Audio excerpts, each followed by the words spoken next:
Hello, welcome. Welcome, how's it going?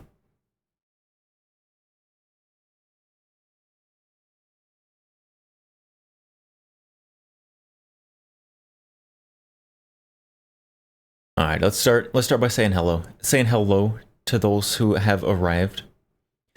Mansum first, welcome. Majestic Potato, hello. Tristan, welcome. Not the Batfo, hello, hello. Mao, hello. All right, hold on. Music. Let's turn down the music just a little bit.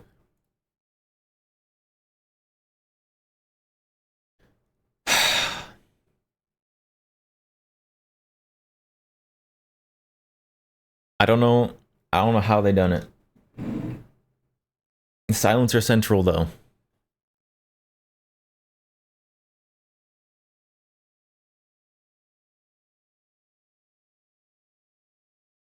Is they're not looking good. It's not looking good. How was my day? My day was okay. Considering all the, nonsense going on.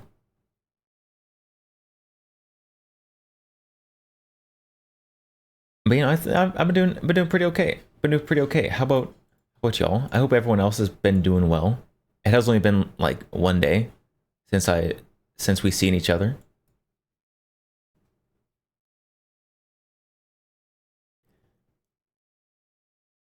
I have no like personal news for anything. I'll be honest, today was a little busy.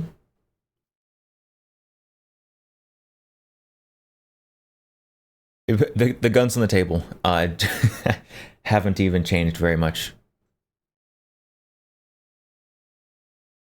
I was busy being a nuisance on the internet today.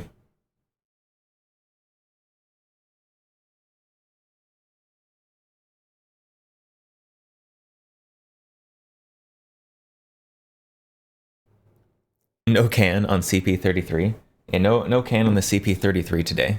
So it is not quite naked. It's got the Trigicon on it.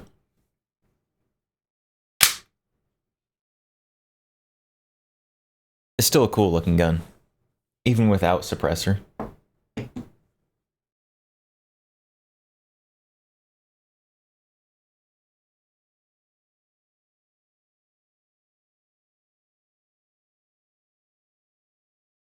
Good to hear.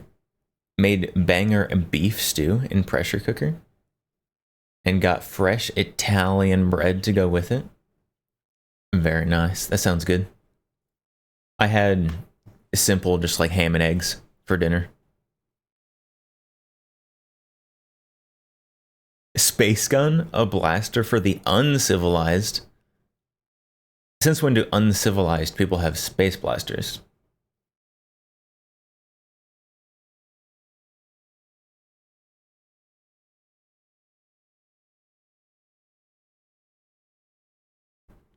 Can't go wrong with ham and eggs, it's true. Ham and eggs, very good.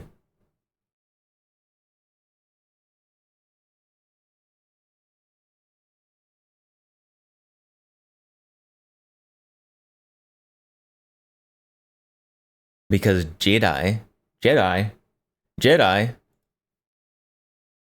actually, actually, for those following me on Twitter, or X, I guess, as a follow up from yesterday, I made a meme. I made a meme chat. I know they don't trust you. Or the Senate, or the Republic, or democracy for that matter. I know they don't trust. I think it's pretty fire. I think it's a pretty good meme. Speaking of Jedi,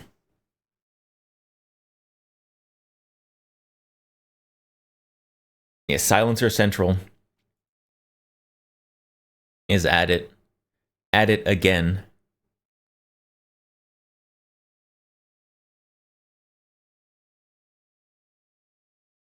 With their absolute nonsense.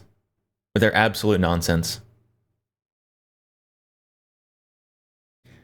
place. I guess for the meme here, right here we've got Kustov, the representative in the House who came up with the castrated version of the Hearing Protection Act to just take off the tax and keep them regulated. That's who this cheery looking face is. Unfortunately, he's a traitor, but he looks friendly.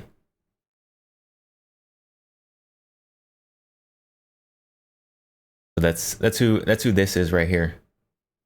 The claim that this amounts to an industry handout that will exacerbate gun violence is just not founded. In fact, it's unfounded.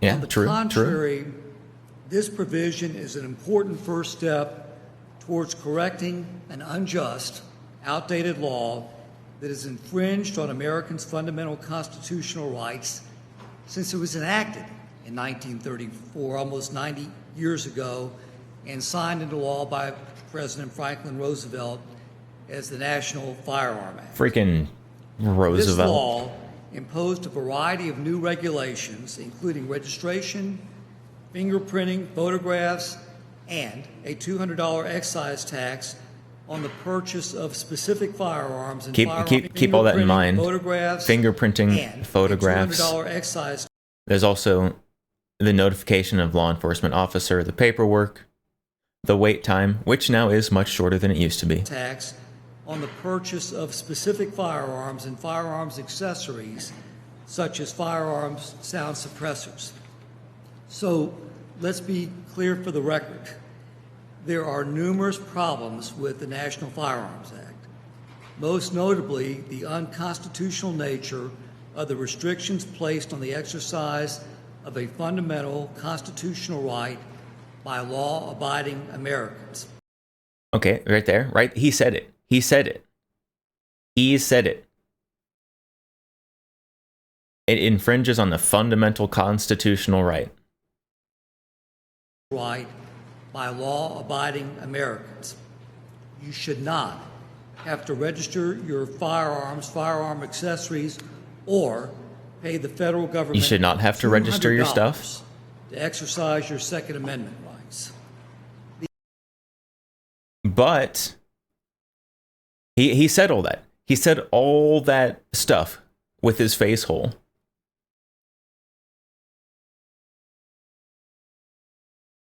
But the original Hearing Protection Act, as was written, he gutted it.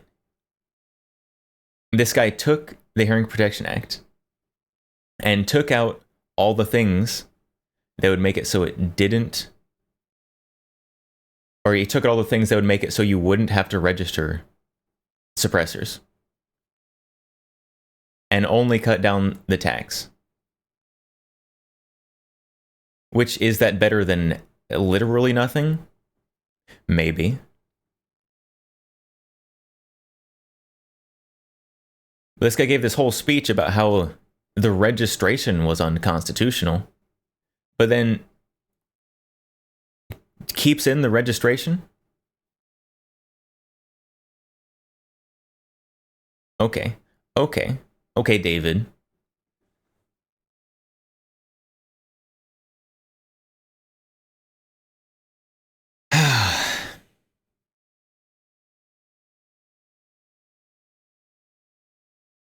Politicians are awful. Public servants. Yeah, right. Oh my goodness.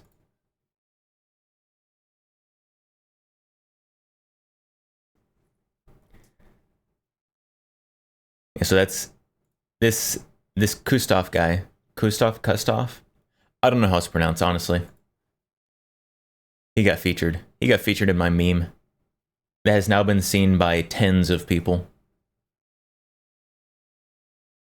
Sounds like a kid running for school president. It's like when the kid's running for class president. He's like, oh yeah, and we're gonna have more cookies at lunch. And then obviously, like, there's not more cookies at lunch next year.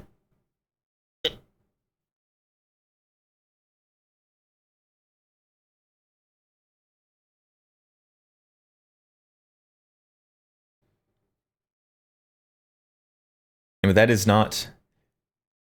That's old news. That's old news so far. The new news is Silencer Central released a statement. Silencer Central released a statement saying, we're just going to read it. Silencer Central has consistently and publicly stated our strong support for the enactment of the Hearing Protection Act, HPA. Additionally, we support any viable legislative proposals which would enhance or expand the ability of our customers to exercise their constitutional right to purchase, possess, and legally use suppressors. We are not lobbying against the HPA. Remember that sentence right there. That's an important sentence. At Silencer Central, we believe informed citizenry is essential for functioning democracy. As such, we encourage our customers to learn more about the Hearing Protection Act.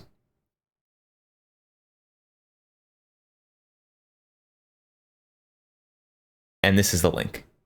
Silencer Central, NFA Conservation. Lobbying people were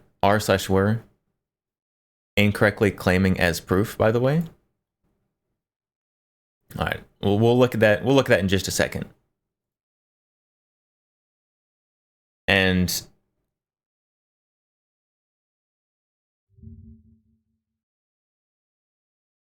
all right, so they said that. They said they're not lobbying, right? The problem is that lobby reports are public record. And so you have things like this, Silencer Central, $50,000, specific lobbying issue, develop and support suppressor tax stamp conservation legislation.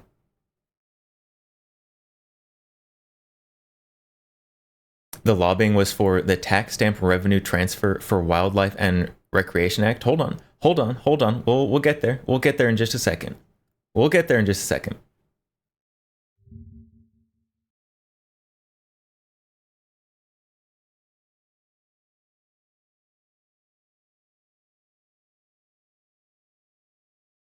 Wizard of Lizard. I want to make guns louder act. I don't want any option. I want you to lose your hearing. Act.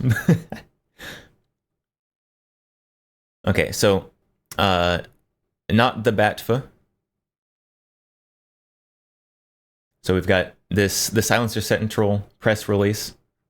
This is November 16th, 2023. So this is a year and a half ago.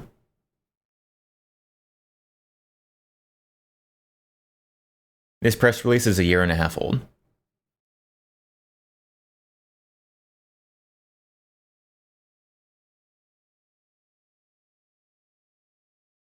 So in 2023, Silencer Central, America's largest silencer dealer, has rallied behind a groundbreaking bill introduced in Congress on November 9, 2023, which aims to redirect tax stamp revenue from sale of suppressors to vital conservation efforts and expedite the processing of applications.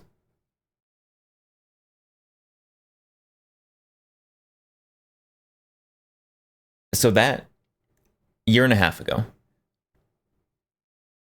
And for like overall context, it's kind of there. It's kind of there. But this is a year and a half old. This is about a different bill. And all this bill would do back in 2023 is just change where the $200 from the tax stamp was going. Instead of going just to the general treasury fund, it would go specifically to wildlife recreation kind of stuff, right?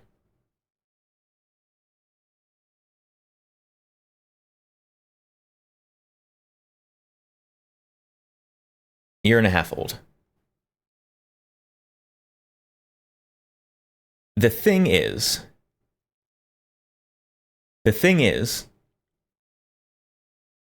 all lobbying and lobbying donations and stuff is public information. And so we can search reports here. So we can go Silencer Central, search reports. And there's a lot of them. There's a lot of them.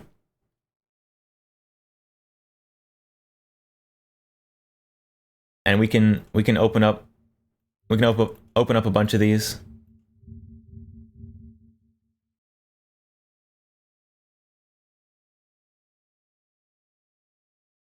And we can look at all of their lobbying, like, that they've ever done. Do I have to pay a tax stamp on a car oil filter? If you put it on a gun, yes.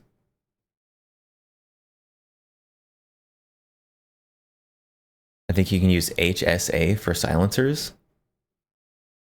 HSA? What is HSA? Right now we're talking about the HPA, the Hearing Protection Act. So this health savings account, I don't know. Talk to your lawyer about that one.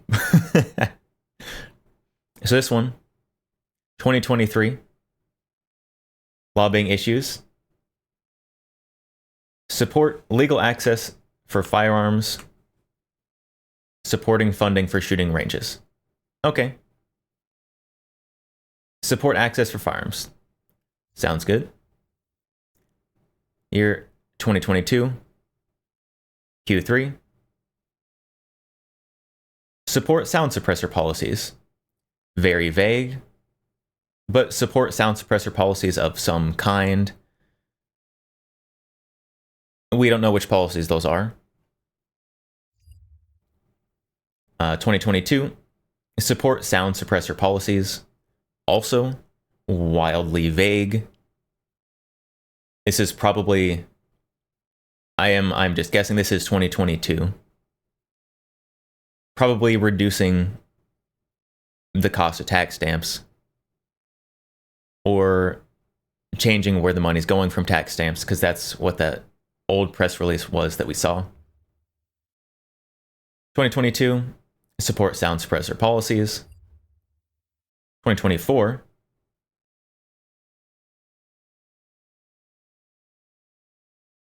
and here's where we get some changes.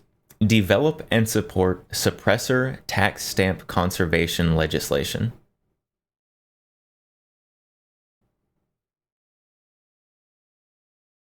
And this is Q4 2024.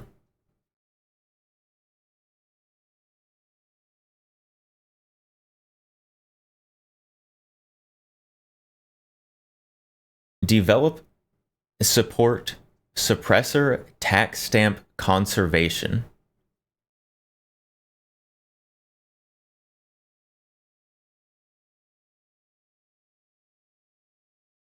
Now tell me why again we need to conserve the tax stamp. Could it be that Silencer Central has a vested interest in keeping suppressors in the NFA?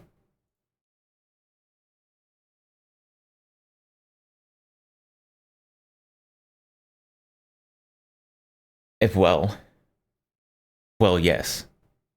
Yes, it would seem that way.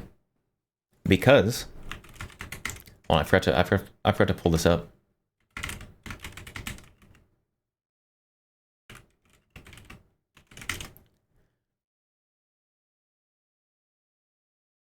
Silencer Central does have a vested interest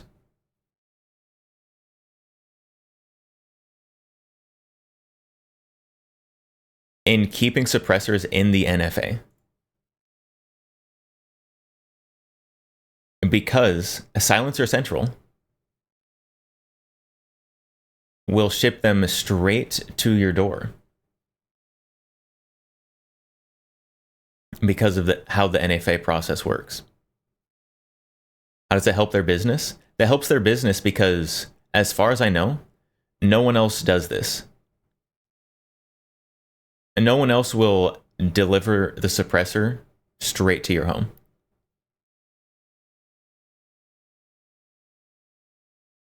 Like this is a very strong like business opportunity right here. Wildlife conservation, they're trying to reintroduce HR 6352, Tax Stamp Revenue Transfer for Wildlife and Recreation Act from last year.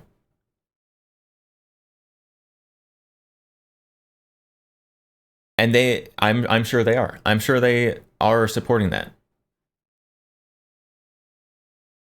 However,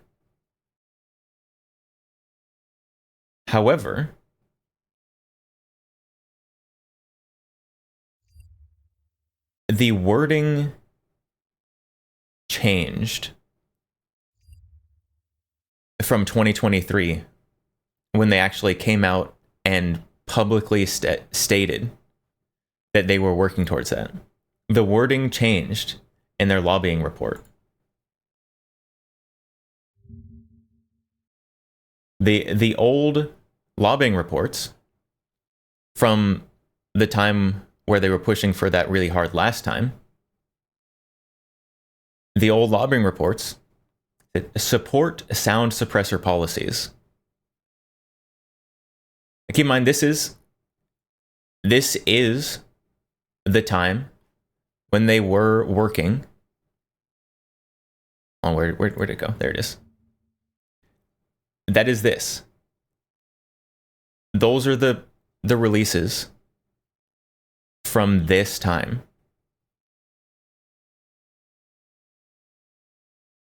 They changed the wording to develop and support suppressor and develop and support suppressor tax stamp conservation legislation. Now, could this be absolutely horrible and just unfortunate wording on their part at very unfortunate timing? Is it possible? Yes. I'm not going to say it's not possible. However,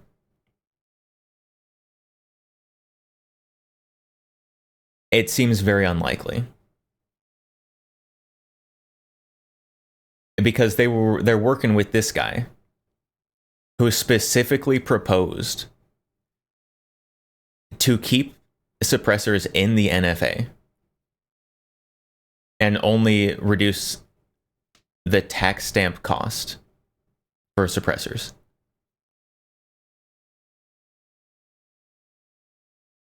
Which would keep intact Silencer Central's business model that does set them apart from other companies, where they will deliver suppressors to your door. If I were Silencer Central, like thinking purely from a business perspective, this very unique thing that you're doing as a business is worth protecting. Like just purely thinking as a business, this is worth protecting because it's unique. It sets them apart from other companies.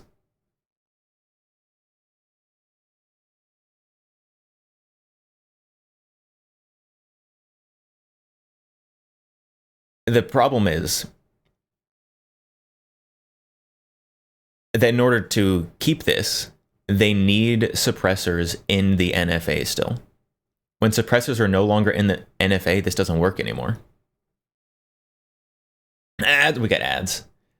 We got ads.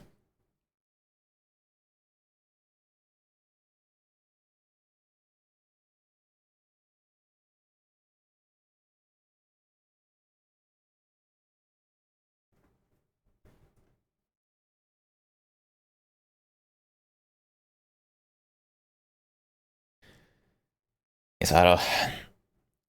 Is it possible that this is all some giant misunderstanding?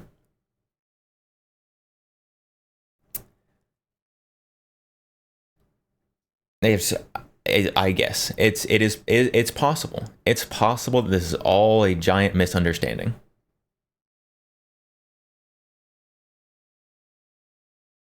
But it seems less likely to me every day. Because like yesterday, like the evidence was, hey, there's people who say that there is someone in the industry that's lobbying against this. And then Silencer Central had a whole bunch of super suspicious copy-pasted replies. And that made everyone kind of go, ooh, that's pretty suspicious. And then it came out today that they've been lobbying for suppressor. Hold on. What was the exact wording? Suppressor tax stamp conservation. Which, could that be a horribly just unfortunate wording? It could be. But it's looking really bad for him.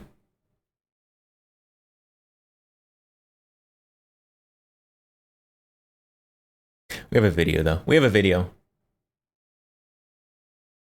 I think he...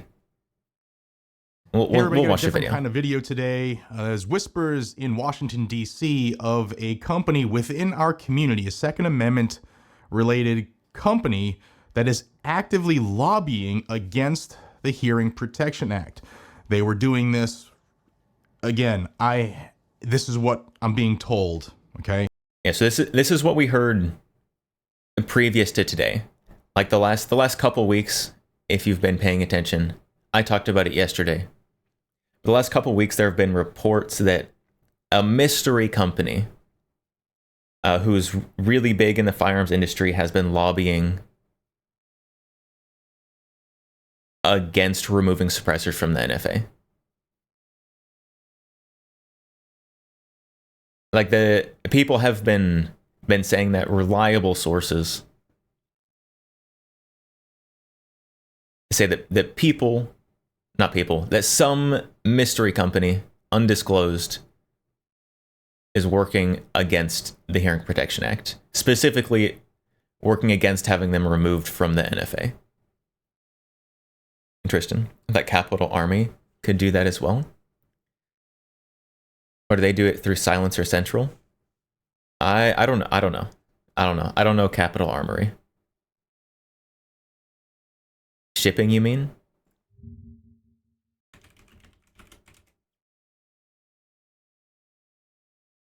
Capital Armory.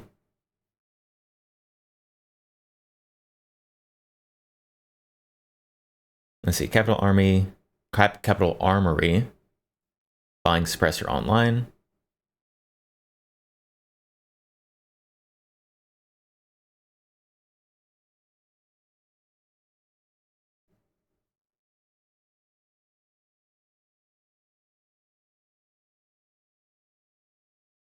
And so it does look like Capital Armory does also ship suppressors to your door.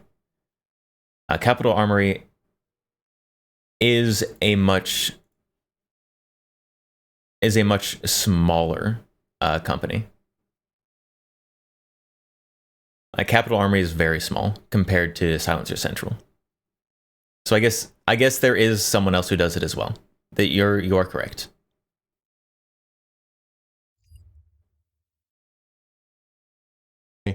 And a lot of these things happen behind closed doors, and a lot of people are like off the record tell you things, or they tell you on a condition of anonymity. But sources are saying that this company was dealing directly with Representative David Kustoff in the House Ways and Means Committee to not.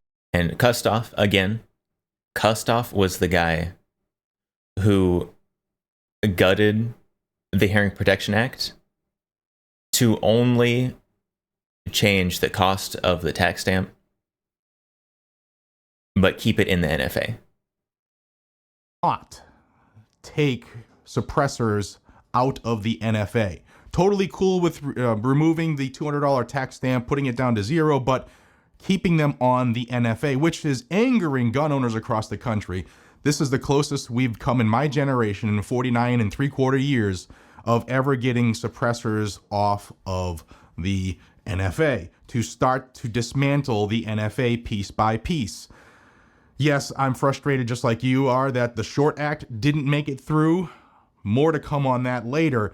We're focusing here on the Hearing Protection Act. So there's a company that's been actively working against us here, and now I'm hearing that they're actively lobbying members of the Senate. Follow me here. I got a lot of notes. I've done a lot of research on this. I've been working with other people who you're going to hear videos from as well. And the goal is to not have companies within our community try to destroy the community or keep things as a... I will say if it's not Silencer Central, if this whole Silencer Central thing is a giant witch hunt, which I don't think it is. If I thought it was, then I wouldn't be like saying it. But if by some chance it's some other company,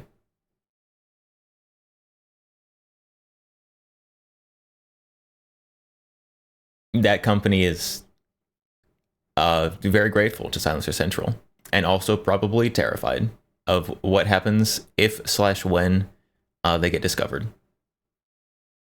Status quo for financial gain. So that company, from what I'm hearing, is Silencer Central. So that's how they're growing so fast. Oh, They're hiring freelancers. ad Look blocker, they're what doing am I with AI paying you experts. for? Silencer Central, one of the biggest distributors and manufacturers of suppressors in the country. Their model, you may be familiar with, is they will ship it right to your door, right? That's their model. And they can only do that if the NFA if these items remain in the NFA. If they're out of the NFA and simply a Gun Control Act item, meaning you go to the store and there's one in the case, I want that one, 4473, and then Bob's your uncle, then they can't do it. It's not their business model. It's not how they're set up.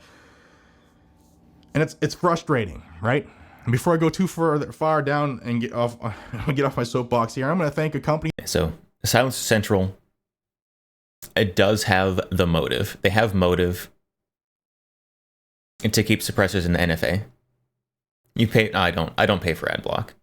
That was facetious. I have ad block, but I don't pay for it.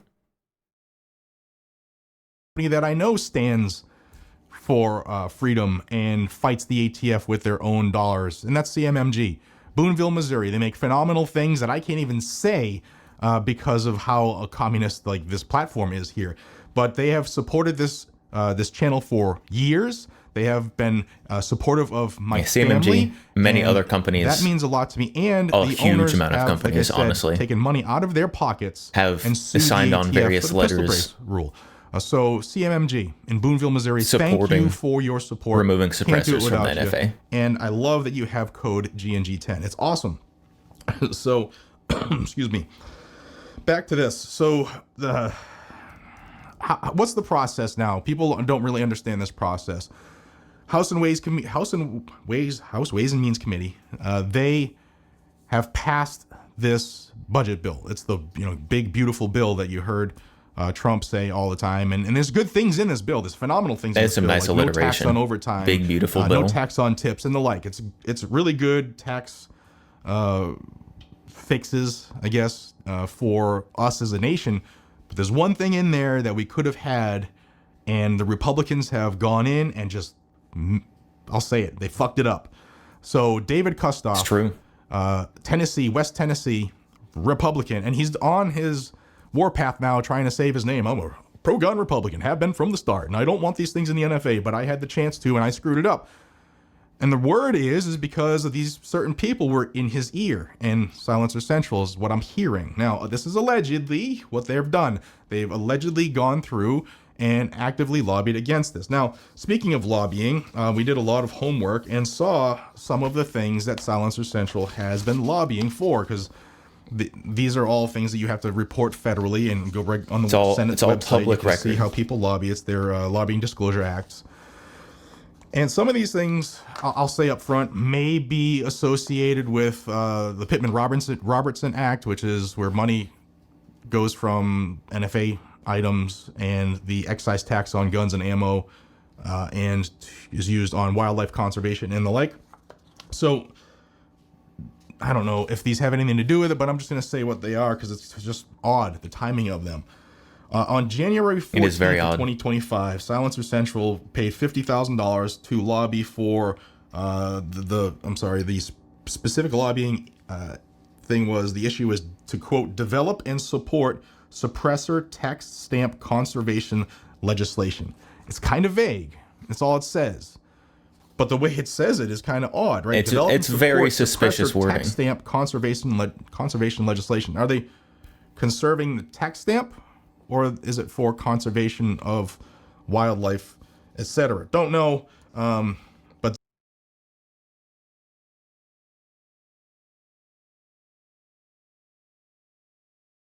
see, and the reason I don't think, I could be wrong. The reason I don't think that it is for that last, I don't remember what it was called, whatever the Robinson Act was, is because when they were really pushing for that one back in 2023, the wording on their disclosure forms was different.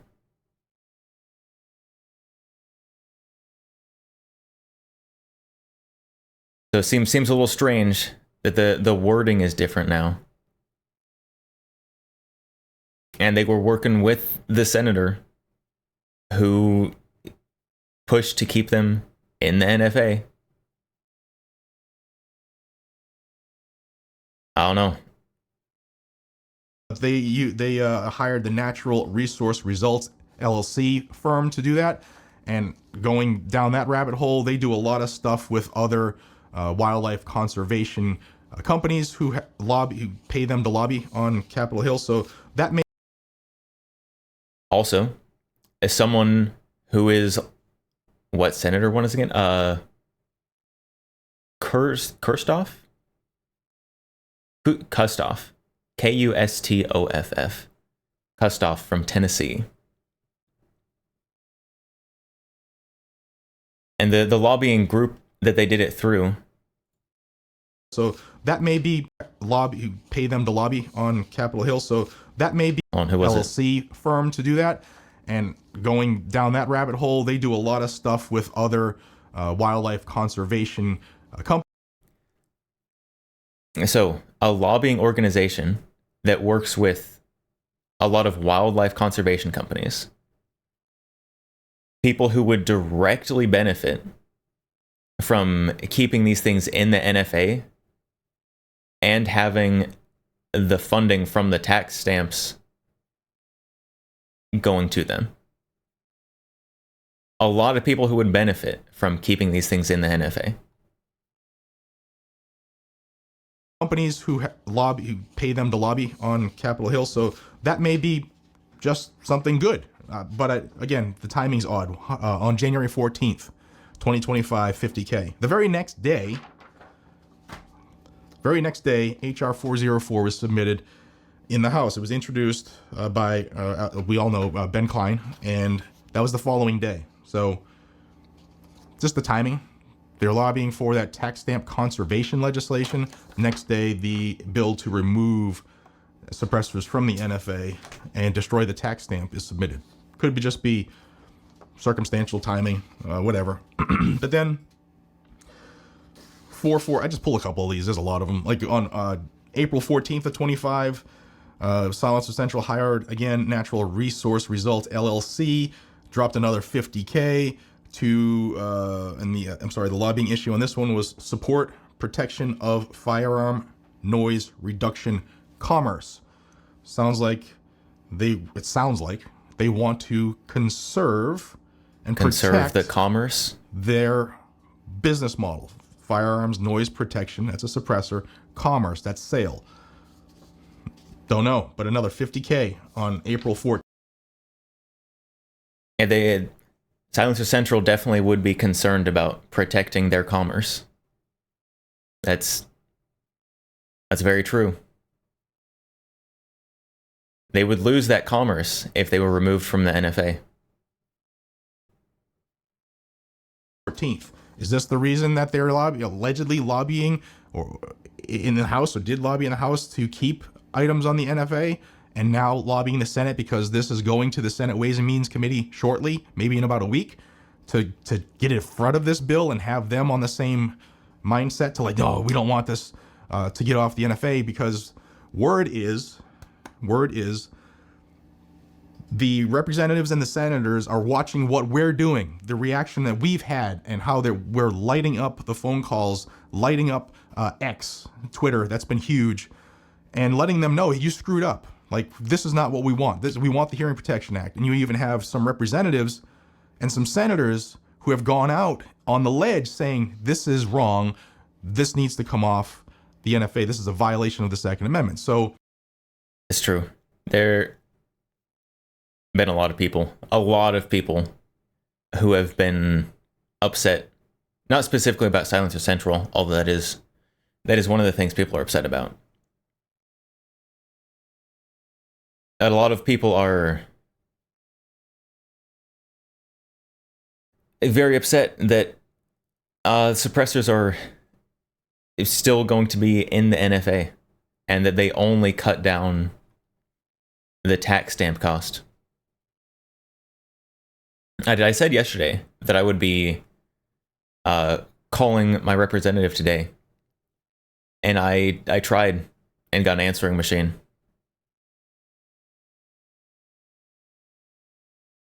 So either they were too busy to pick up my call, or they were already closed at 3.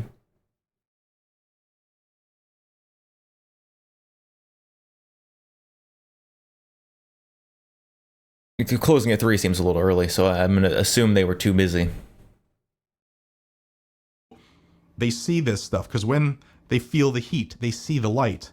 So maybe they're trying, maybe allegedly Silencer Central right now is over in the Senate, House and Ways and Means Committee, and already working those people to maybe keep things status quo, to protect their business model. Maybe, don't know. You tell me. I'm just putting this stuff out there because it just seems odd. I'll leave it like that. So then 2 days, that was what, April 14th, and then 2 days prior, April 12th, they dropped $5K to RBW Group LLC and the issue is regulation of suppressor purchases, Hearing Protection Act. So they're lobbying, at least on this form, what it says, the registration or the lobbying disclosure is the issue is regulation of suppressor purchases, Hearing Protection Act. Doesn't say if they're for the Hearing Protection Act or against it, but they're paid somebody to lobby, again, quote, regulation of suppressor purchases, Hearing Protection Act. Doesn't say. It is very strange. It's very strange that one doesn't say whether or not they support it. Now, could this be yet another very poorly worded document? Maybe, but if so, that's a lot of very unfortunately worded documents, all at this about the same time, all in succession.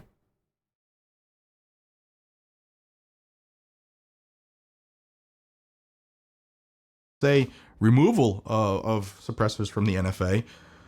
It's just, I don't know, circumstantial evidence, but usually when there's smoke, there's fire. And,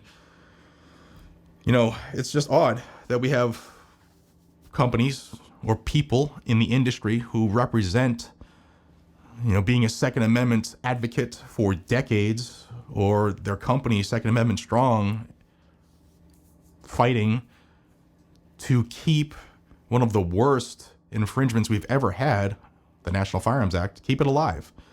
You know, it's just weird. So I do know that there have been several attempts to seek comment from Silencer Central, both the owner and the person who is their media contact now. And as of recording this, ghosts, crickets. They did respond, Silencer Central, to a challenge I put out on my Twitter account, X. Here's the post here. Yeah, this was yesterday. Where I basically say that this letter that GOA put out was phenomenal, saying how the Senate Ways and Means Committee let us down. And there's companies that put their name to it saying, we want the Hearing Protection Act in its full form to be passed, meaning get rid of it. And Silencer Shop is on there. You know, of course, all the companies in the world aren't going to jump on this letter immediately. Maybe, you know, timing is one thing, etc. But Silencer Shop is on there, and I know Silencer Co. has been instrumental working with Gun Owners of America lobbying for the Hearing Protection Act to pass. Yeah, there's a lot of companies that are working with GOA, NSSF, NAGR, like all the different organizations. There's a lot of basically almost every company, like with some exceptions, obviously. The vast majority of companies are working with at least one of those. Silencer Central isn't with any of them.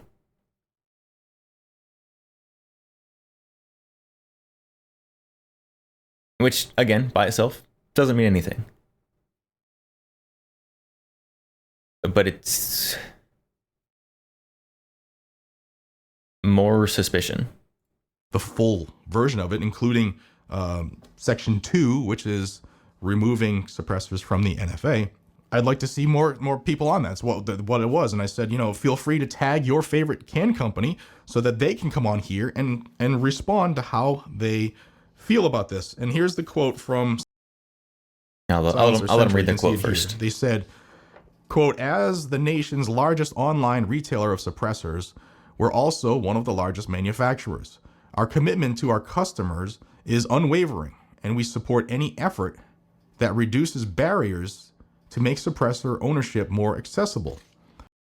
This almost verbatim, with some like small changes to punctuation, almost verbatim, this is exactly what they replied to like 8 or 9 different things yesterday. It's just a corporate approved statement that they just replied to some people with just throughout the day yesterday.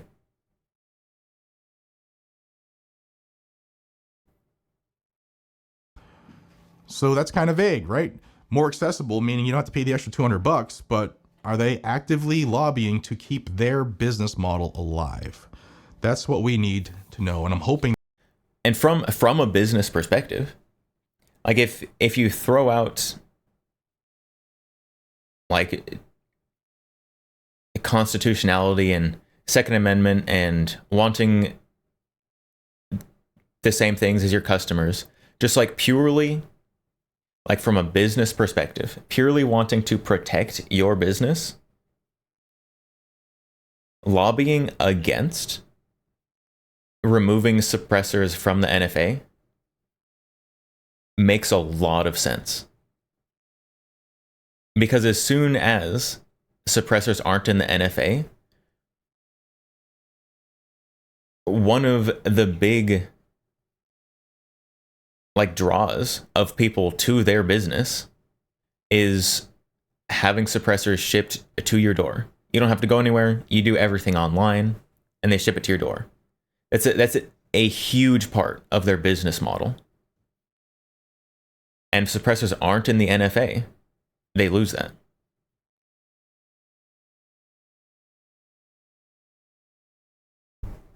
So from a business perspective, obviously you have to lobby.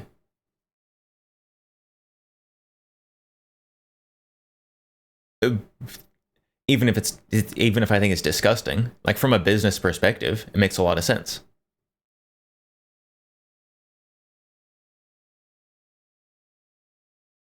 that they'll come out and make a statement and let us know. Because I'm not the first person who's heard this. I've been hearing their name come up for almost 2 full weeks now. I was told that they were working directly with David Kustoff to do what he did, to say the same, things that he did to keep that suppressor NFA logjam a reality. So what happens next? All right. So it's going to go to Budgetary and Rules Committee in the House. It's going to pass. It'll go to the floor for a full House vote. It's going to pass. And then it's going to go to the Senate. And there will be, from what I'm told, there will be a concerted effort to change the wording to reinstitute Section 2 of the Hearing Protection Act. Yes. And yes. a lot of people have been responding. You get a lot of people who they just take the negative look on everything. Like, we've been losing for so long. We're never going to get Don't this. black pill. Don't black pill chat. You guys are crazy to think it will. Because this is a budgetary item, it is called reconciliation, which means that it's a simple majority vote. We do not have to worry about the 60-vote filibuster, to get cloture to defeat the filibuster. So this will pass with a mere 51 votes in the Senate. And it appears as though that's going to happen. So whatever version comes out and is voted on, it appears it's going to happen. And word from the administration is whatever version hits the desk, it's getting signed. So this is our chance to have Hearing Protection Act, H.R. 404, the full version of it, passed the House, pass the Senate, and then have it signed by the executive, the president. This is something that's absolutely doable. And I'll tell you that I've been told by numerous people on Capitol Hill that our pressure, our phone calls are working. We have offices that have been getting so many phone calls that they don't answer the phone, that they turn it off, that they turn it on to the messages. Keep calling. Call your representatives. That would explain why I couldn't get through today. You can go to the switchboard. It's area code 202-224-3121. Call your Congress member. You have 1 representative for your district, and call your U.S. senators. You have 2 for your state. Hit them on Twitter. I know this is a long video, but there's a lot of information here that I've been digging, and we shouldn't have a company in our midst that is actively working against us. So my hope is that everything I'm hearing, every person that's telling us this information for some reason drank Kool-Aid that made them lie. That's the hope, but I don't think that's the case, because some of these people are very, very, very connected and plugged in. So if this is true, my hope is that Silencer Central, if it's true, stops it. I hope they come out and make a statement. So I'm gonna be honest. I hope this is all a huge witch hunt. I hope it's all gone so out of proportion. I hope that it's all actually just purely super unfortunately timed, super unfortunately worded, circumstantial evidence, and that Silencer Central hasn't been actively working against removing suppressors from the NFA.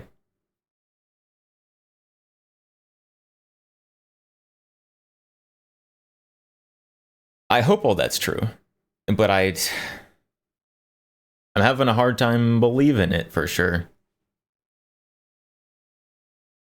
And word is, when their hint came up with a couple videos last week, they stopped, allegedly, they stopped their activity in the House Ways and Means Committee. So my hope is that it stops now, and we fix this, because this is our chance in this generation, guys and gals. Even if you think it can't happen, if you want to stay on that negative, that boat that's just full of negativity, don't black pill chat. I ask you today, have a nice day, have a good streak, and just try to help we the people, because we're all in this together. We all don't have to believe the same thing, but we all should have the same goal, and that's ultimate freedom, ultimate liberty. And any chance we get to strike down an infringement, we should all jump together and work together. So get on it. Be safe. Stay vigilant. Carry a gun to keep you, your friends, your family, your community safe. Sorry, it's a long-winded one, but there's a lot of stuff I had to say, a lot of notes I had to take, and I feel like you summarized it very well. And gals, run with it. Take care. See you on the next one.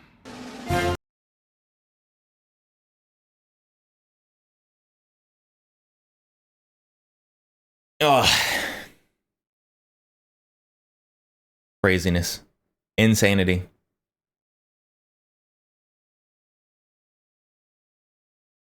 All right, I got a little behind. A little behind on chat there. Hold on. King Panzer, hello, welcome. Lalo, hello. This guy looks like James Yeager. Would HP damage their business model? Oh yes. The Hearing Protection Act would damage Silencer Central's business model quite a bit, because I think I already said it. At least said it a while ago. Silencer Central's like big business model is that they will ship suppressors directly to your door. And if suppressors are no longer in the NFA, they can't do that. Which would suck for them as a business, but I don't care. Should be able to buy a suppressor with no problems. You just got here. Well, welcome. Yeah, so I think, like, in an ideal world, you should be able to buy a suppressor just like a flash hider.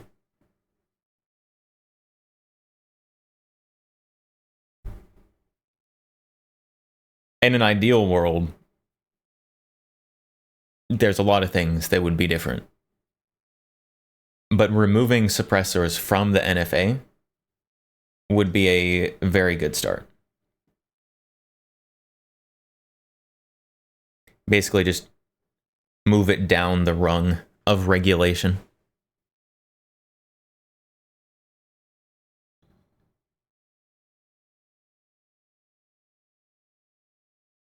Hope so.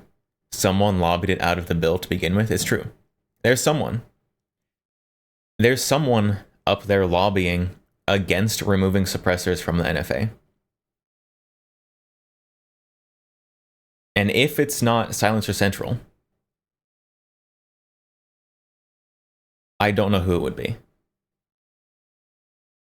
There's so much circumstantial evidence that points towards Silencer Central. And could it all be super unfortunate wording, super unfortunate timing, and actually not be them? I think there's a very small chance. The chance is so small that that's actually the case.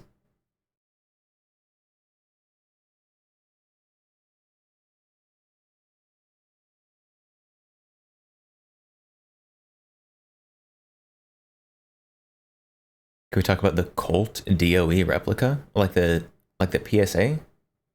PSA, the H&R DOE? The AR-180, yeah. So right here we've got the Brownells BRN-180.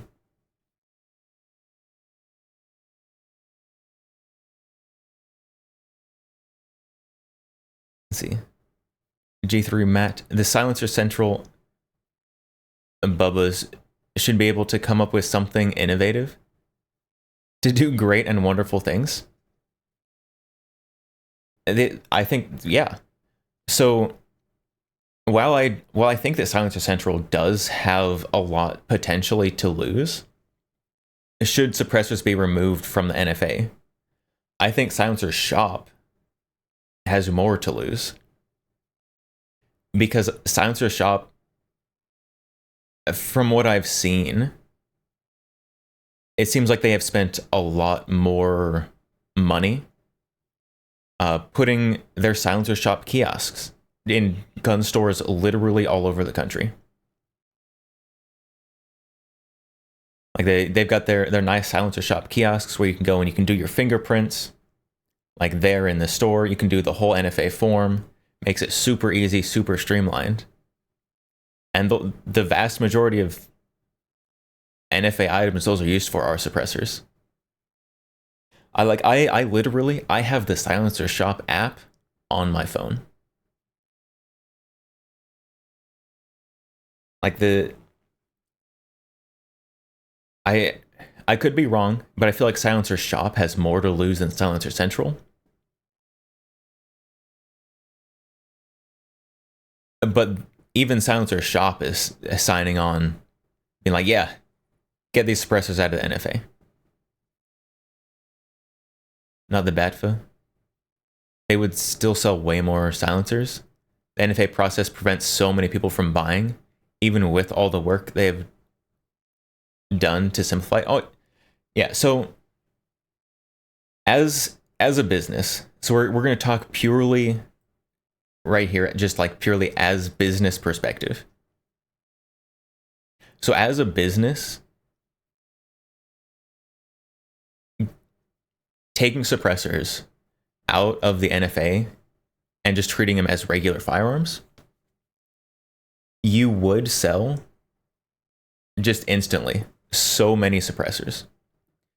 So short term, you have trouble keeping inventory. But once you start looking like at just short term, then you're going to start getting other companies, new companies that you have to compete with. Because as soon as you lose the NFA barrier to entry for companies, because the NFA does make it way more difficult for companies along with just regular people. And there's a lot of companies that don't do NFA stuff just purely because it's a hassle. And so keeping suppressors in the NFA gatekeeps pretty well. It's a very strong gatekeep, which keeps competition down. And currently,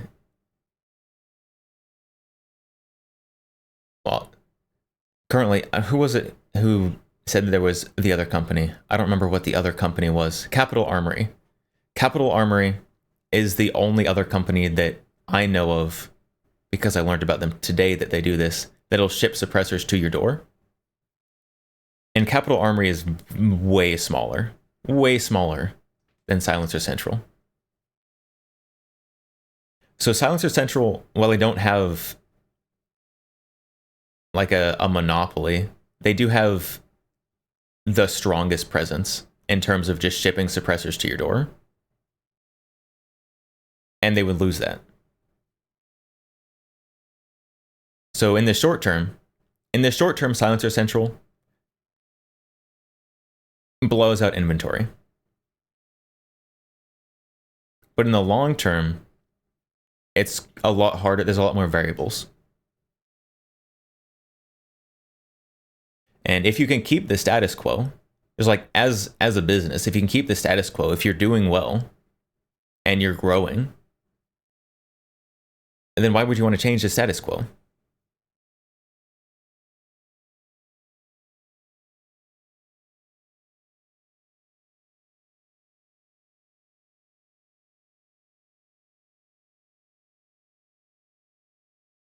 They're afraid of uncertainty. Yeah.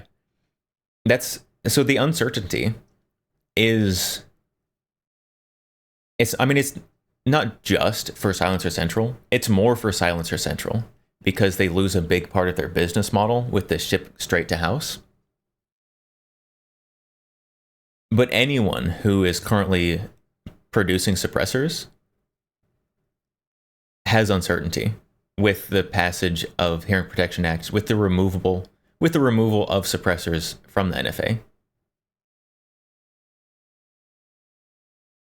Because, yeah, every company that makes suppressors, if they're pulled out of the NFA, sold out instantly.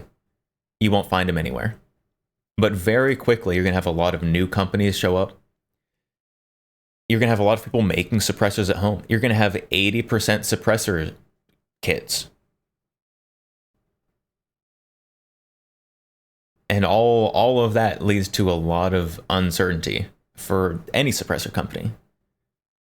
But a suppressor company with a unique business model even more.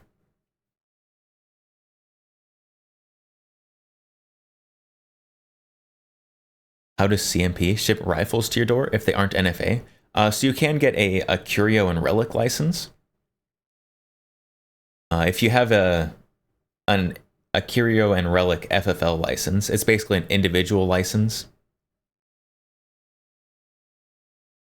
And that allows the transfer of Curio and Relic firearms straight to you. You just have to keep your own A&D log like an FFL would. Except you're not a business, you're just a collector. It's a collector's license.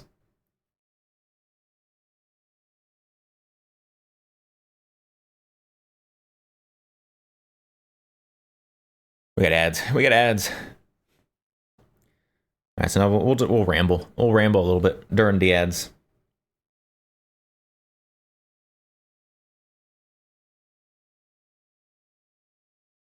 CMP doesn't require FFL? Do they not? I thought CMP required the Curio and Relic, or they were going to FFL.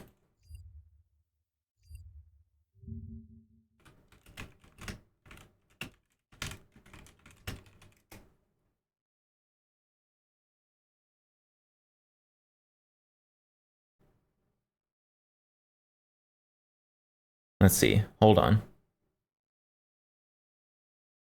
The CMP does not require FFL for sales of its rifles because the CMP operates under a different legal framework than a standard or than a traditional gun dealer. While CMP does sell surplus military firearms, ammunition, and related items, it is not considered a commercial firearms dealer and therefore does not need an FFL.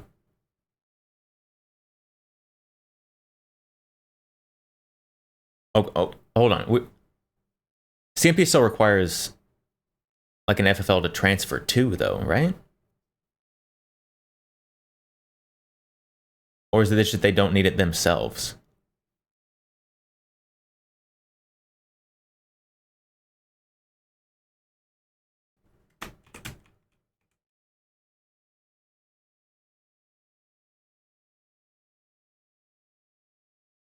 No, they send it directly to your house. Interesting. I don't know. I mean, it looks. I've never looked into the CMP very much. I'm gonna be honest. It looks like they have a different legal framework according to the short little blurb I just read.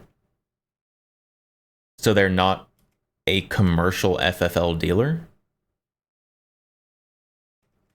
But I don't know exactly what's going on with the CMP.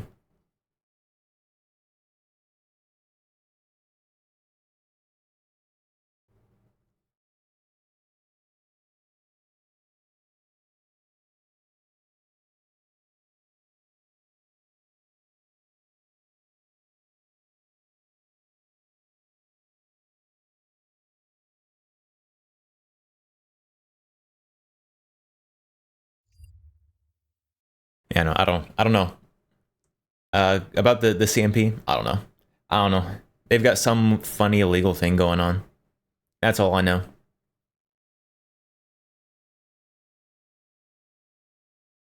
Wizard of Lizard. I don't want to register more than I have to with the feds. Same.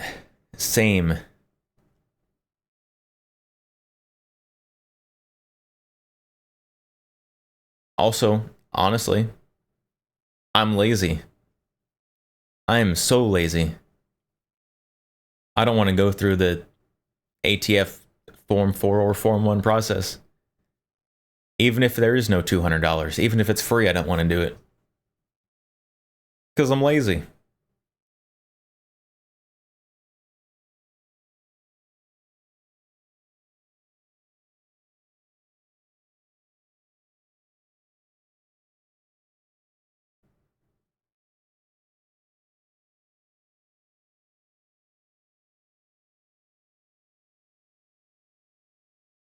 You don't even want to fill out 4473. You don't even want to go to the store. Relatable. After the 4473 though, that's the bare minimum. I guess you could do private sales.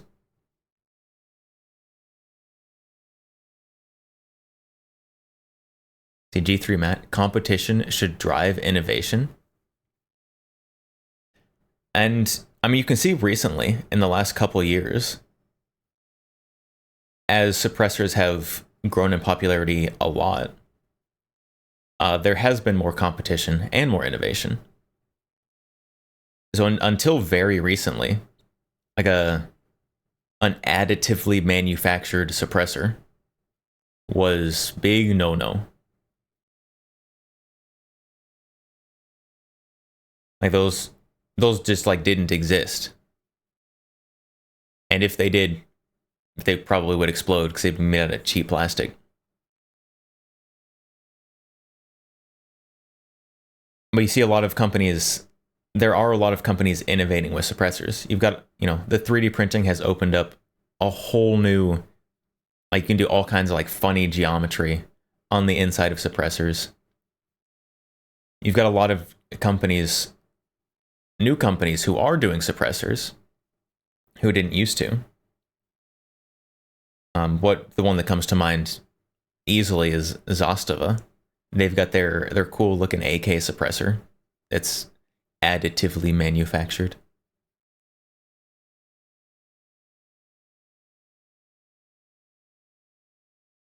$80 suppressor sounds like the eel's hips, the bee's knees.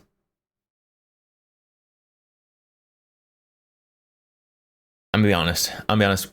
There was a point where we kind of had 80% suppressors. And you buy a solvent trap, right? And you just drill out the end. Do your Form 1. Make your own suppressor.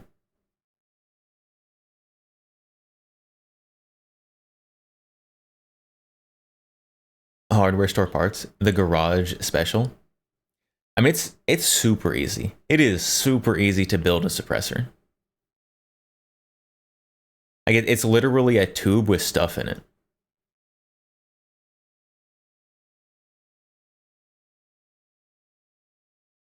And then 3D printing. You can 3D print suppressors. The United Healthcare assassination guy, Luigi, used a homemade suppressor in his assassination. That was an illegal NFA item. You will notice the registration did not stop him from doing that. It's almost like laws are only there for people who are law-abiding anyways.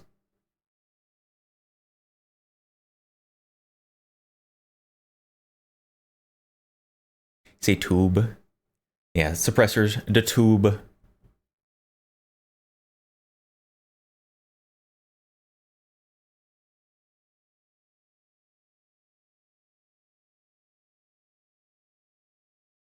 If suppressors are removed from the NFA, I probably will like make my own suppressor.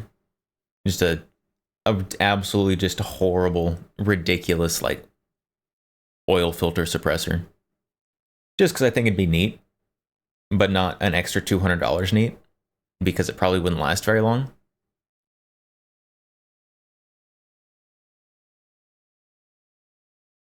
Like I think there was a Call of Duty at some point that had like an oil filter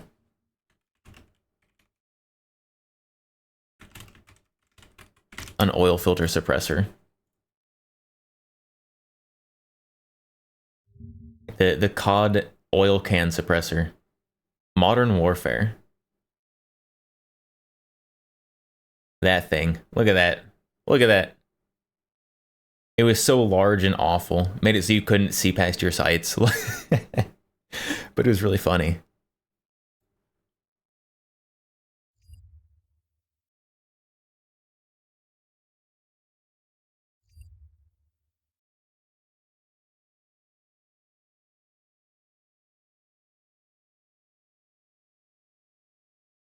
You didn't know he made it himself? Yeah, the United Healthcare assassination used a homemade gun with a homemade suppressor, which is why it didn't work very well. But you have a printer. Why do oil filter? Because I don't think PLA filament is strong enough to last very long. I think I could probably get a couple rounds through anything that my printer could make.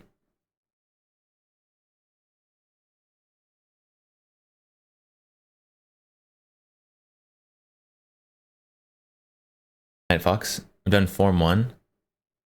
Form 1 can and milled 80% lowers just because I enjoy building things. Yeah.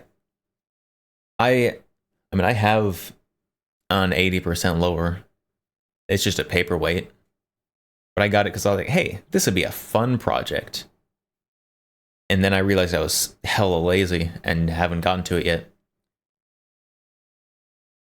But I love like cool things to do.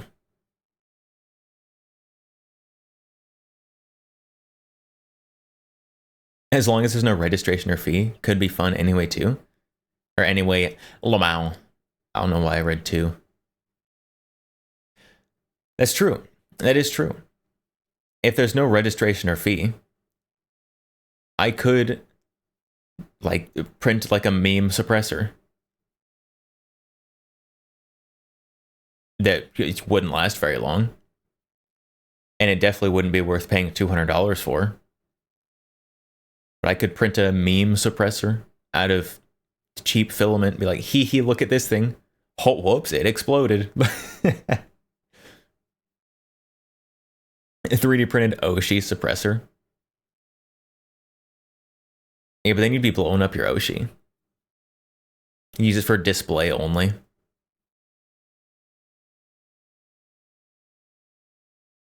PLA Plus is pretty strong. Heat is the problem. Heat is quite the problem.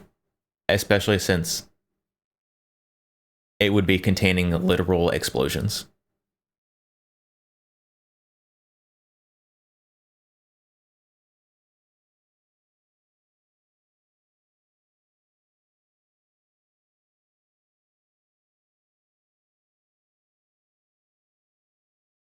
I wonder how a throwaway PLA print with wipes would work for 5 or so rounds.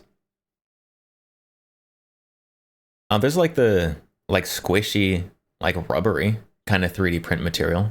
You might be able to 3D print wipes out of that stuff.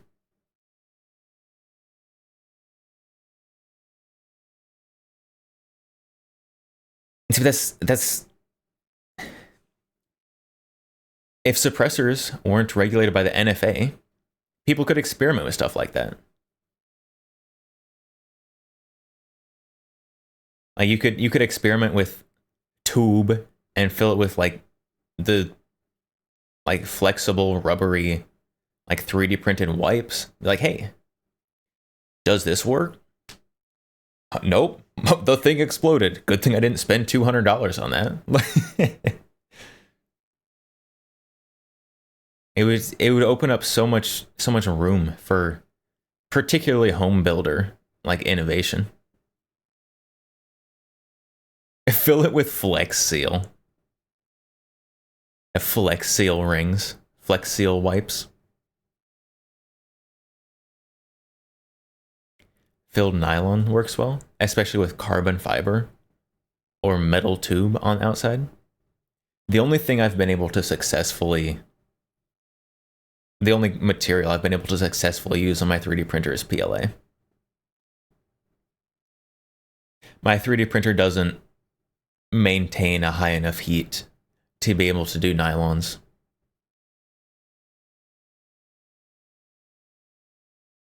Now, if I got an enclosure for it, I think it probably could, because it can get close. So if I got an enclosure to hold all the heat in, so it's not getting drafts and stuff, then it might be possible. But honestly, just going down to Home Depot, getting a 1/2 by 28 thread and a tube sounds a lot easier.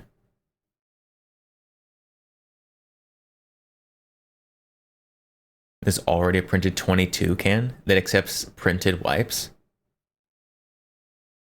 A 20, yeah, I can see a 22. I can see a 22 going.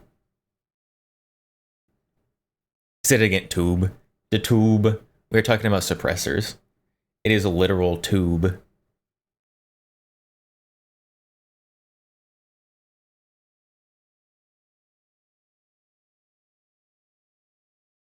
Anything larger than a 22 though.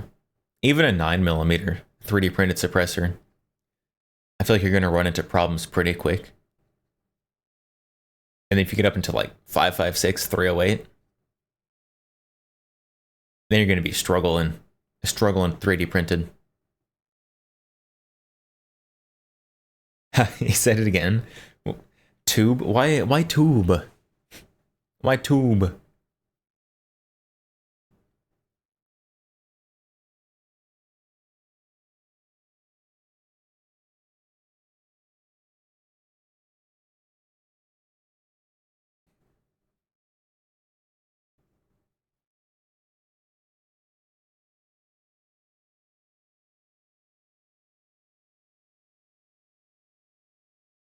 Now, one of the big things that I would like to see is, should suppressors be removed from the NFA, I would want to see more custom suppressor makers. I want to see more people making custom suppressors.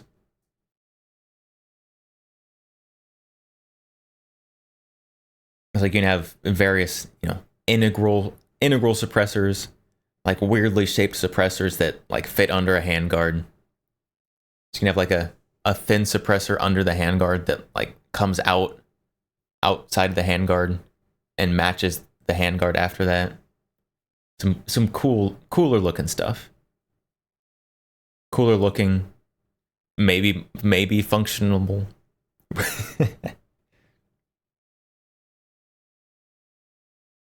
That's why the successful printed designs use tube for reinforcement. Probably also because the actual tube is the part that you serialize and do your form for. And so you can play around a lot with the internals 3D printed. And if your internals don't work, then you just like replace the internals. But your NFA regulated item is still intact. Artsy fartsy suppressors? Yes, I want artsy fartsy suppressors.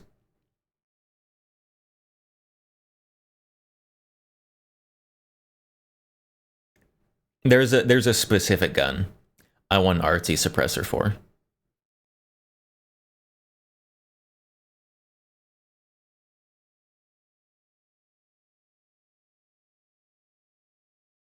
Carbon fiber tubes are popular and can't be serialized. I mean, you have to serialize it for NFA, even if it's just like embedding the little like piece of metal in it. Unless I'm stupid, unless somehow I've missed that you can skip the serialization requirement of the NFA somehow.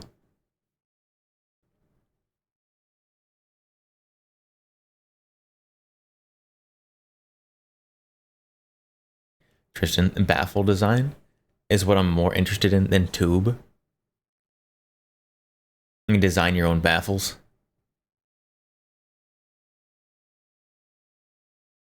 With the 3D printed suppressors, particularly the ones that are actually like from companies, the geometry of those 3D printed baffles, much more complex than you can do with just like standard machining. Actually, the baffles in this thing are a good example of that. The baffles in this suppressor are pretty complicated. And also wet.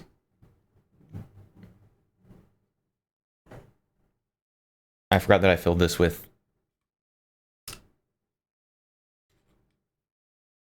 Ballistol when I was trying to take it apart last time.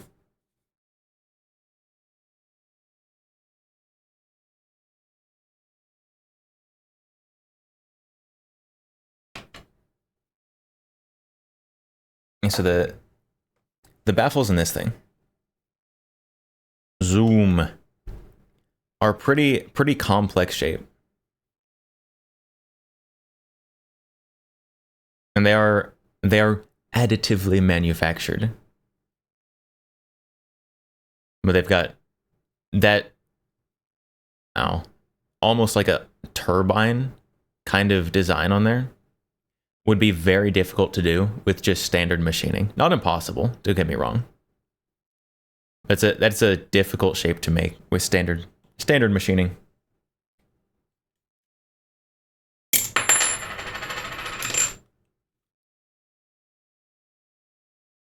Let's put this back together.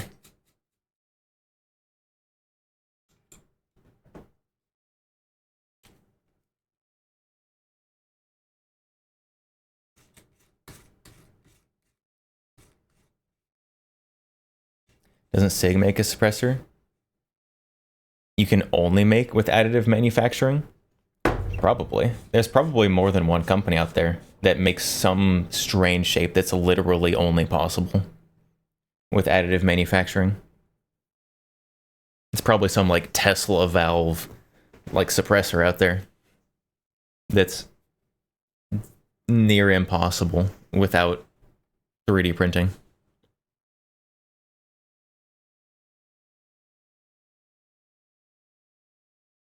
Precision machining isn't cheap. It is not. Precision machining is very expensive. To be fair, 3D printing something out of metal is also pretty expensive. But once you get it set up, it's just like initial setup costs.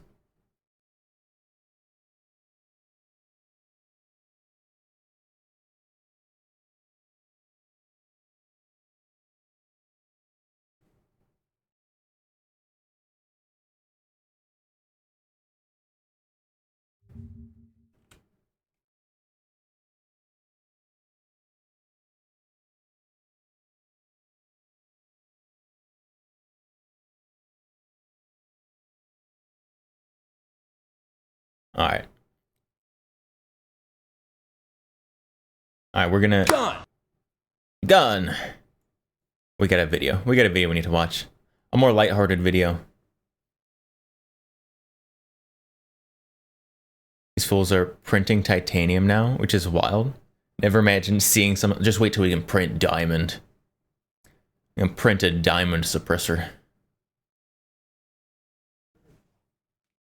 The neat part of plastic silencers is they actually don't heat up fast, since plastic doesn't conduct the heat from the hot gases as well. Interesting. I mean, I guess that makes sense. That makes sense. Plastic doesn't conduct heat very well.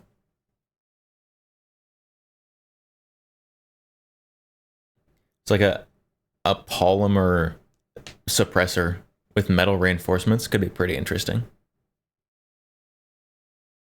Guns and knives, hello.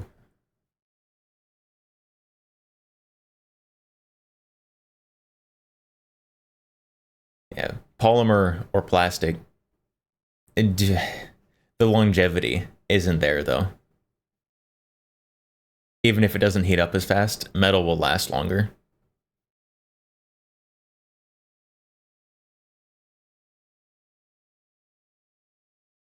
All right, video time. Oh, where is he? It's so empty. It looks like he's just like in a random suburbia house. Did he break into someone's like show home? There's not even like a table in there. I mean, his stuff is probably on a table. It's so empty. It's so empty. All right, let's go. Me review. What is up, you sexy YouTube mother lovers, and welcome back to another episode of Gun Meme Review. Let's talk about it right off the bat. Yes, I am moved into the new studio space that we are setting up, which is why it's echoey as fuck, and we haven't set up the lighting or the gun wall or anything like that. He's in a 2-story house. Or a really short 1-story house. You've got the roof slant on the ceiling. Yet. It's there on the ground. We just need to set it up and put the guns up on it. But I promise you, the gun wall is making a comeback. A lot of you guys in the comments were concerned that we weren't going to do another gun wall. Don't worry. We're making this gun wall better than ever. It's going to be a great wall. Better organize the gun wall better. Oh, the last one. Oh my goodness. There was stuff just like thrown on there willy-nilly. It was all just like random stuff thrown all over the place. It's ridiculous. Some would say the best. We are going to make my gun wall great again. Anyway, Some sorry for real the estate delay on agent videos, too. doesn't know Obviously, Brandon moving is everything filming in over a into show the home. studio, on top of taking a trip to Montana to go fly fighter jets with the new head of NASA. Because I don't fucking know what this job is anymore, but I am a red-blooded male with testosterone, so I am not fucking saying no. I want to fly jets We with are now NASA. back and ready to jump right into an episode of Gun Meme Review. Got a lot of topics to cover this time, including everyone's favorite, SIG. We are now just over 2 months since it ended today, and the memes have quieted down a little bit. I think people are starting to forget, but there have been a lot of good ones that come out recently, especially after the was video good that meme. we did a couple weeks ago, so fuck it. That was like 8 years ago, asshole. People don't forget. When you told your friend not to buy a SIG P320, but he didn't listen, and now it's too late.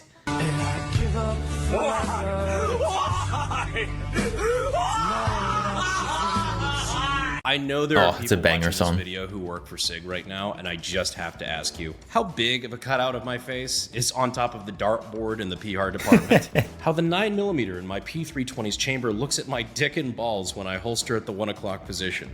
A holstered SIG P320 looks at your femoral artery the same way a 200-pound pit bull named Princess looks at a 4-year-old playing hopscotch. Now, this next clip, I'm not exaggerating here when I say that this is probably the most That's why I carry a submitted meme we've P365. ever had for Gun Meme Review. For those of you who don't know, Call of Duty has added Seth Rogen as a character that you can play in multiplayer or whatever. Because Call of Duty's dead. Why? And it was dead a long time before you could melee Nicki Minaj to death as Homelander. I was born too early. But yeah, Seth Rogen's in the game, complete with his own, finishing moves and whatnot. And this one, Oh, wait, was this real? Experience. There's no way that was real. I saw that. I'm like, haha, hee hee, funny thing someone made up. There's no way that's real. The evolution. the joke just writes itself. And it's funnier than anything Seth Rogen's ever said. I'm not here. Oh, Jesus! Holy cock! Fuck you! Now we beat this dead horse till it's glue. I get Wait, it. And hold on. Was that real? There's no way that was real. That's not an actual finisher in the game, right?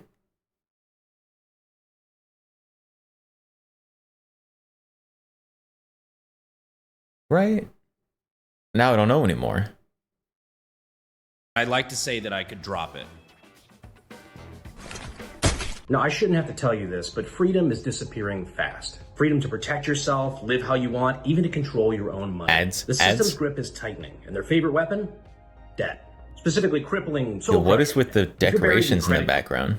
cards, loans, or medical It needs a bills, live, laugh, you're not love controlling placard right here. the Goodness bank sakes. card. But you can fight back. It's too with clean. PDS Debt. PDS Debt is a It's too trusted clean and solution orderly. that's helped tens of thousands of people break free and take control of their future. This is They definitely a analyze your show unique home. financial situation and personalize a plan just for you. And there's no minimum credit score required. They're here to help you save more, pay off your debt faster, and get your money back where it belongs, in your own pocket.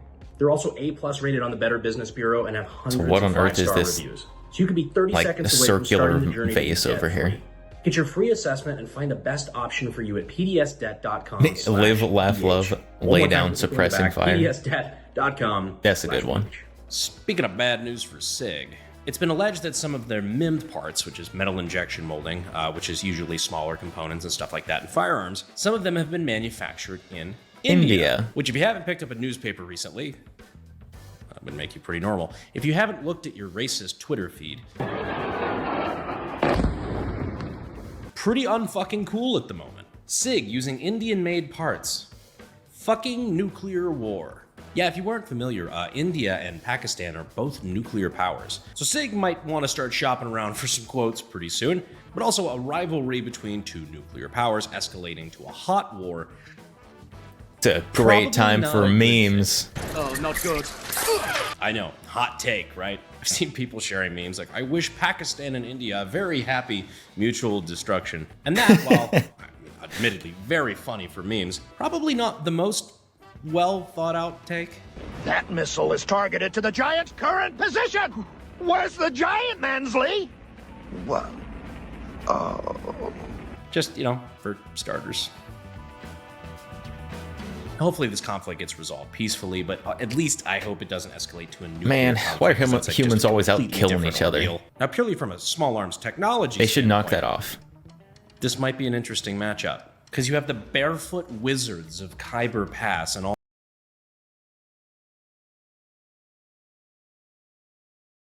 What is that? Nothing about this looks correct.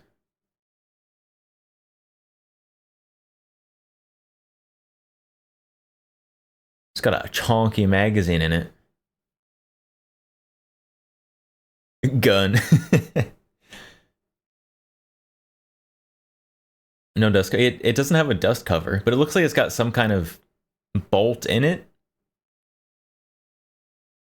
But this maybe trunnion is sticking out way, way up here.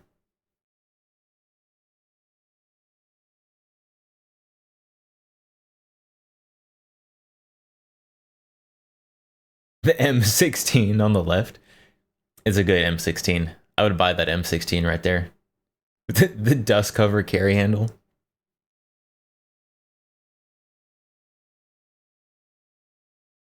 .303 AK. This is like that's long.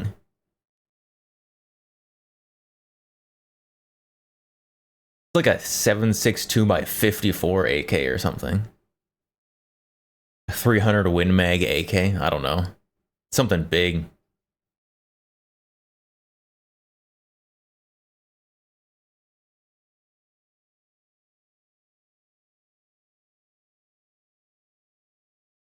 Are these black powders?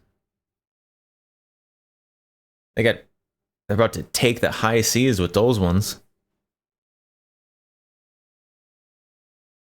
All the crazy shit that they cook up over in Pakistan against the Indian military, who, well, Indians, after developing the worst modern military service rifle in existence. I want one. I buy it.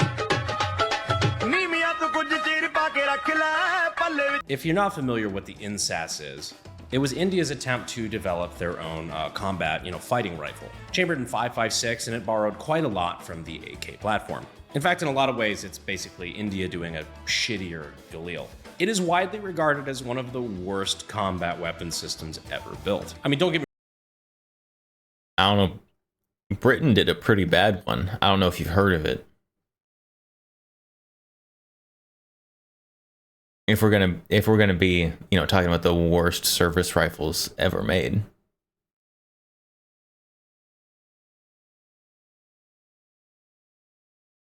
I wonder which would be better. Put them head to head. The L85 roasted. Yeah. I need a military trial. L85 against the INSAS rifle. Don't get me wrong, it looks like it might be kind of cool, but from everybody that has weighed in on it, it's pretty much just shit. And India and shit go together like... Time context matters. Shit. And if you're mad about that last comment, let me just remind you that one of the most popular photos floating around of the INSAS rifle, it's literally sitting in shit. I don't make the rules. I'm not happy about this. I just notice shit. I mean, there's so many examples of how to do it properly, When the Cold War service rifle got a long stroke gas piston. All right, let me see here. We got the Galil up top. I think that's an FNC, a SIG 550 series, a Beretta AR-70, which coming soon, by the way, and a Daewoo at the bottom, which also coming soon. And S&T. I might have an interesting guest star for that. Has there been any news from S&T since SHOT Show?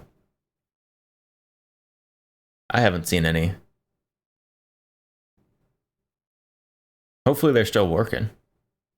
We'll see. We might have to find a roof to film that video on, but only if you guys are good little boys and girls.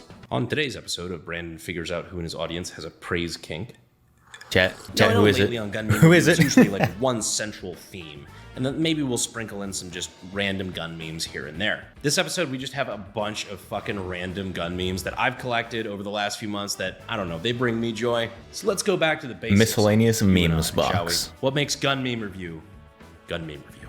Firearms expert reacts to fictional guns. Yeah, that probably wouldn't work in real life. I know that's supposed to be like Jonathan that's about how that Ferguson, works. most likely, that they're talking about here, but I feel like I'm kind of getting some collateral on this one. In my defense, fuck you. 20th century gun development be like, where the fuck do we put the sights? Really high up, really low down, really far back, really far forward. On the side, you just need to include that STG 44 variant. It's just Innovation. like a curved barrel that has like the little mirrored shit on it. I like Fuck it, innovation. we put Frankton sights. Where we put the sights? Fuck it. Round a Kona. Fuck rock, salt, and nails. Home intruders get to go to the pocket dimension. That's just fucking gnarly, dude. Imagine breaking into somebody's that house, work? you hear a loud bang, and then suddenly your Would that- skin hurts, and you're being Would that have any effect at all? I need to start loading my custom shotgun shells. You fill them with drugs. It might sting. I feel like it'd just powder. It'd powder the pills on the way out. You just give someone a puff of Benadryl dust. Missed what it was. It's the Benadryl 12 gauge. Well, I guess if you give someone a big puff of Benadryl dust, you probably don't want to inhale too much of it. It's directly injected. That's just fucking gnarly, dude. Imagine breaking into somebody's house, you hear a loud bang, and then suddenly your skin hurts, and you're being chased by the Hat Man and a bunch of spiders. When you're cleaning your rifle after the range, and now your ears are ringing, and your cat magically turned into modern art. Not the cat. Fucking reminds me Not of the that scene cat. from Boondock Saints. I'm doing it. It is. Traffic jams, Oh. but my Glock don't. It seems There like go- something in there goes the cat. fucking Dracula flow. Rome wasn't built in a day, but this 9mm certainly was. Give me the fucking fentanyl. The USFA Zip 22. Sometimes life is like cock and ball torture. Without the cock and balls. I am in Spain, and the S is silent. Yeah, the Zip 22 still, in my opinion, still need one of probably those. the worst fucking I guns still ever need made. one. We just did a video on that a couple weeks ago, and if you think it's a shit gun, just wait. I should have bought one before another gun tuber did a video on it. Now they're gonna get harder to find. They're gonna get more expensive. That's always what happens when a gun tuber covers some gun. Can't believe this. When the sound design for gunfire in a movie is perfect. Speaking of which, guys, if you have not gotten a chance to go see the movie Warfare? Yeah, it is Warfare. fucking incredible. This movie, I saw it. I saw this movie a few days ago. Which, first of all, chat, you should be proud of me. I never watch movies. I went to go see this movie. This movie was so good. Incredible movie. Like the details, spot on. If you haven't gone to see this movie, you need to. Probably one of the better war movies I've ever seen. Not like in a dramatic, like Saving Private Ryan way, but like it's just, it is, everything's very, I guess raw is the right word for that. Gunplay is immaculate. Sound design, everything's fucking good. If you're a gun guy, go watch it. If you're a fan of military stuff, go watch it. We let A24 cook again, and they gave us a banquet. When you finally buy your dream gun, but it jams constantly and is kind of shit. Fucking story. That's what I expect out of my dream guns. I'm gonna be honest. I like weird guns that probably usually don't work very well. Story of our lives, brother. Had the opportunity to play with a lot of cool guns, and I've acquired a lot of cool stuff in the reference library. And man, the one thing I learned is that some stuff is popular for a reason, and some stuff never took off for a fucking reason. I actually got this post from Zach, as my shop manager. He said, "Meet with every cool 60s to 80s rare gun that Brandon Herrera buys and brings to the shop. I still love them." Yeah, something I do doesn't still have to love be them. good for you to love it. I mean, look at Nicolas Cage. I'm a vampire! I'm a vampire! This is my brush. It's like a three-legged dog. Like, it doesn't work quite right, but you still love it. This is my paint, and this is my canvas. Never fucking fails. I've The seen this arch meme. nemesis, I've seen this the meme so many underpaid times. Gun store employee. Some hood rat with a Draco who's never been there before, and the buddy he brought recording him on a fucking Android. I've been to some indoor ranges, Hey, like no shit, hey, but you know, don't you have, like, don't you be throwing 6 shade to at 10 Android bays, now? And then on either side you have the walls and everything on, like, the, you know, obviously the berm and everything's bulletproof, but you got those bulletproof panels on the side. I've been to the far left bay, and somehow, like 3 or 4 feet out, there are holes in the wall from where people have somehow managed to shoot the side of the fucking wall. Honestly, I'm impressed. It's a gift. It's a skill. Yeah, It's I've seen that too. 1953, and you asked the blonde-haired, blue-eyed French Foreign Legion member in Vietnam what he was doing between 1939 and 1945 and why he's so proficient with the MG42.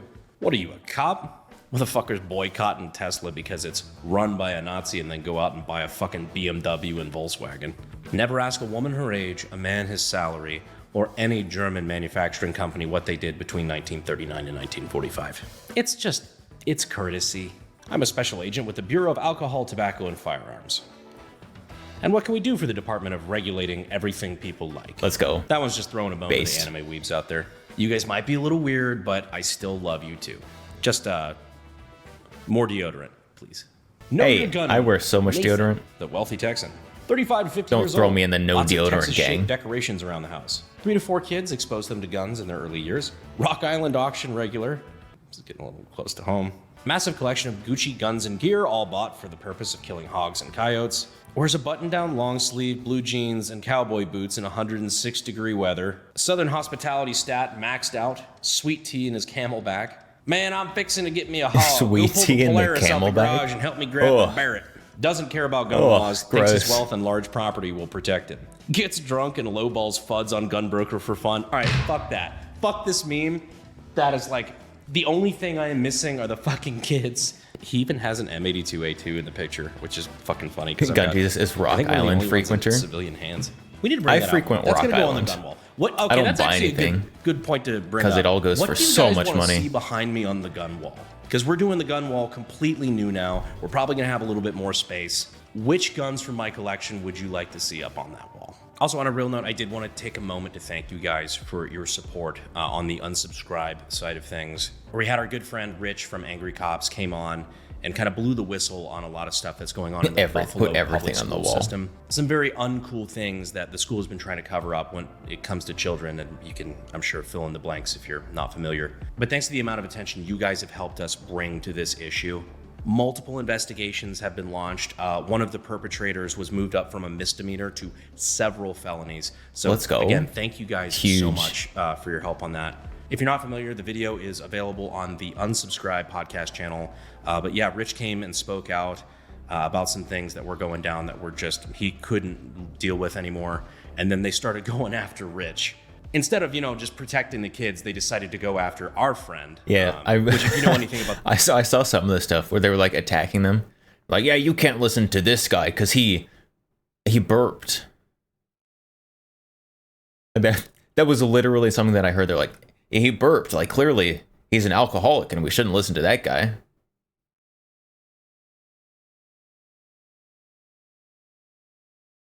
Journalists aren't real. about this friend group, you don't fucking do. The people that I'm friends with, I'm willing to take a bullet for, and in this instance, it's just an added bonus that we're able to really stick it to some people that are failing to do their job and protect kids. So keep up the pressure. I just wanted to thank you guys for that. And if you're not familiar with it, please check out the video. I'll go ahead and leave a link to that in the description. But yeah, I think that just about wraps up this episode of Gun Meme Review. Next time you see me here in the studio, I hope I'll have the gun wall up, or at least in a better state than this blank wall behind me now. I promise. The blank I'm wall making looks this pretty video of bad. My own free will. I am not under duress, and I have not been kidnapped by the cartel and being held in a blank room. Got some really cool stuff coming up on the horizon. Press so exit if you're out. not already subscribed, be sure to do that. And if you think you're already subscribed, again, please double check because YouTube occasionally just unsubscribes people. It sounds weird, but every time I say it, people are in the comments saying that it happened to them. So if you don't mind, just double check. It's never happened thank to you me. guys so Skill much issue. for staying to the end of the video. And as always, I will see you sexy YouTube mother lovers in the next one.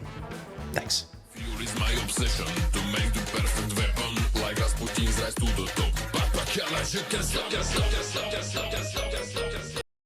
Good memes. Good memes.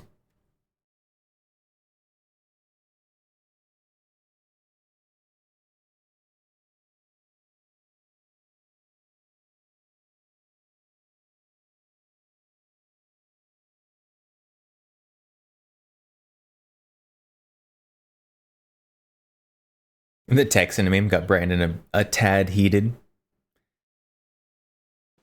A little bit. A little bit.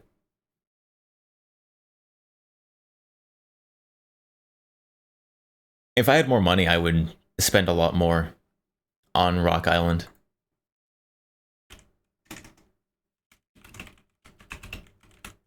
They always have so much cool stuff that I can't afford. Especially since you had to pay like 19% above whatever the cost or the final value of the item is.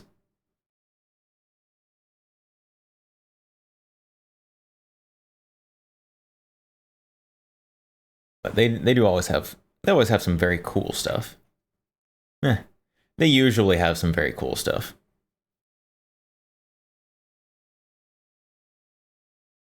Next meme, that was all of them. That was all of them.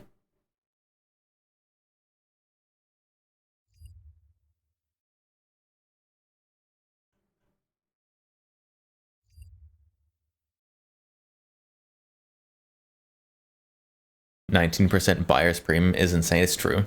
And there's also like a credit card fee on top of that. And then tax. So that 19% buyer's premium is not all of the fees added. We can find out exactly what it is.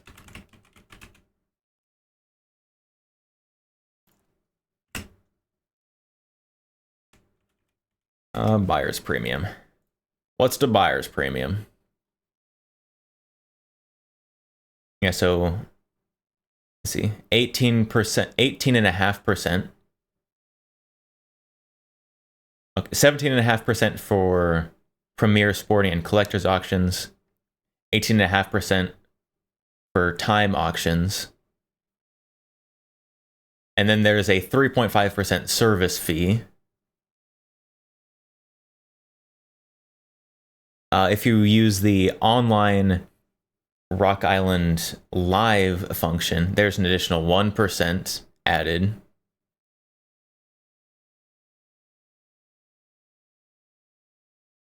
So you get 18.5% plus 3.5% plus 1%. And then you add sales tax.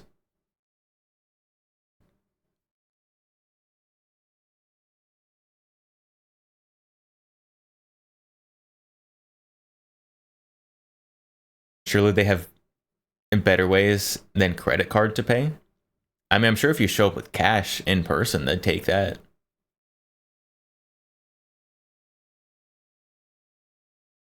But at least online, in order to even bid, you have to connect a card.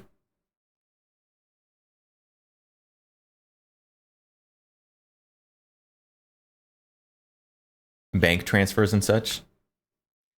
So I think if you're in person, then you probably. But if you're bidding online, before you can bid, you have to connect a card.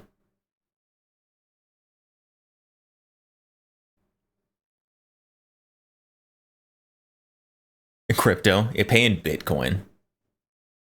You think Rock Island Auction takes Bitcoin?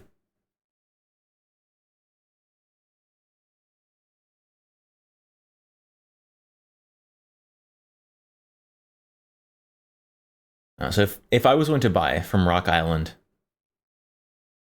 I'd be online. See, they've got 2 locations now. Illinois, very far away. Rock Island, Illinois. That's too far to go for me to bid in person. And they have Rock Island, Texas. I don't know where Bedford, Texas is. I don't want to go there. I don't even know where that is.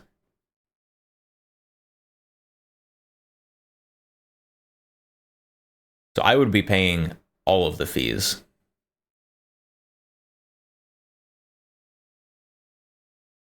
Do they take precious metals, show up with a briefcase full of gold bars?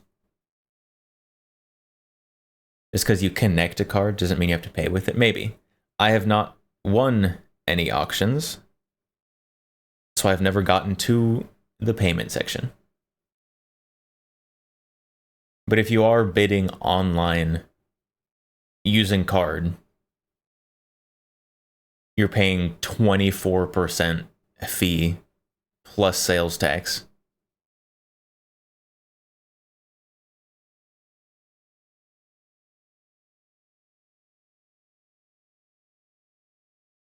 Is that right? 18.5 plus 3.5 plus 1. 23%. 23% plus sales tax.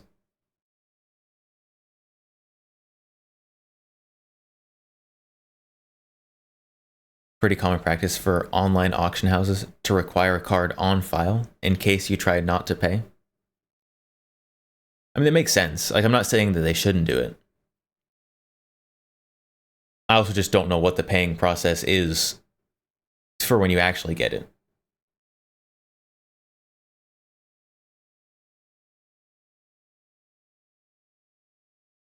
Even if you're not,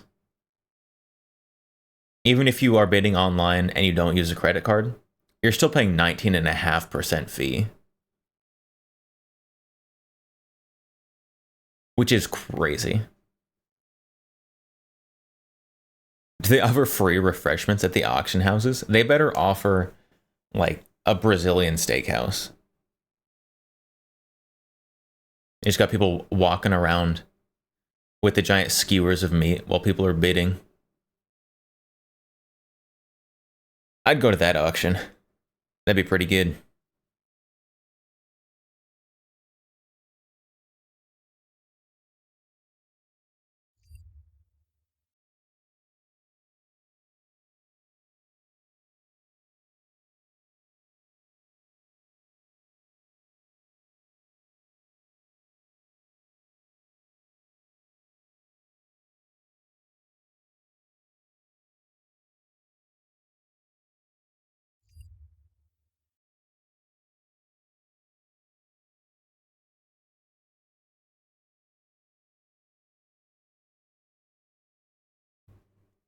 Water break.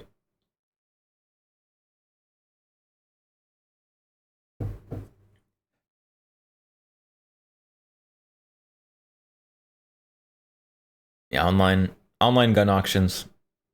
If you are going to be bidding on a gun auction online, beware of premiums. Because some of them are extreme. Like Rock Islands, which is anywhere as low as 18.5% if you're in-person bidding and paying with cash or bank transfer or something.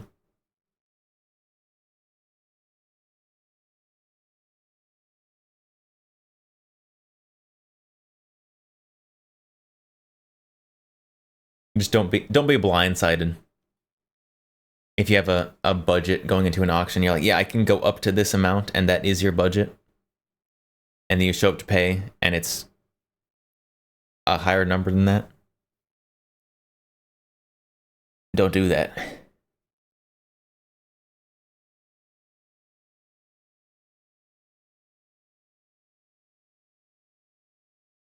Currently, self-checkout only payments via credit card. For other payment methods, contact customer service. You have to like pay over the phone if you're not there in person, I guess. And you don't want to use credit card. gross. So pretty much you just have to show up in person. That's what I'm hearing. You just show up in person.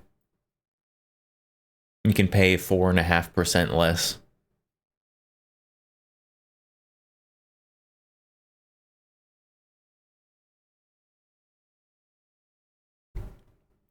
Which may or may not cover traveling fees, depending on what you're buying. Ooh, that stoner? That that sold for like $400 and some thousand. Was that a phone bidder? Was that someone online? Someone online paying extra fees because they couldn't be there? Because even an extra 1% for $400,000, it's a lot of money.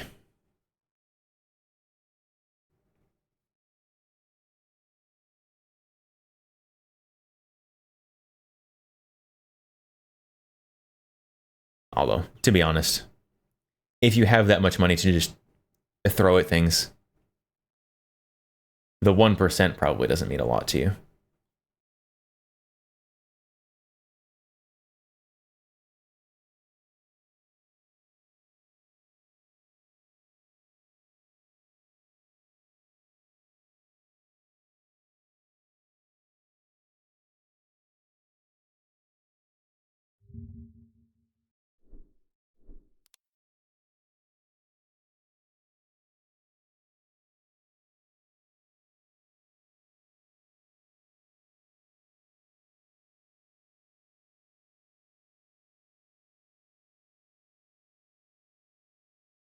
Oh, Forgotten Weapons?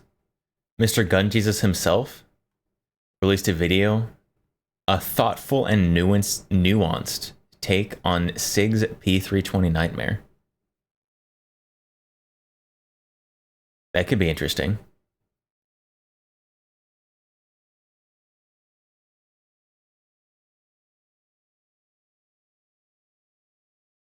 So a lot of coverage on the Silencer Central.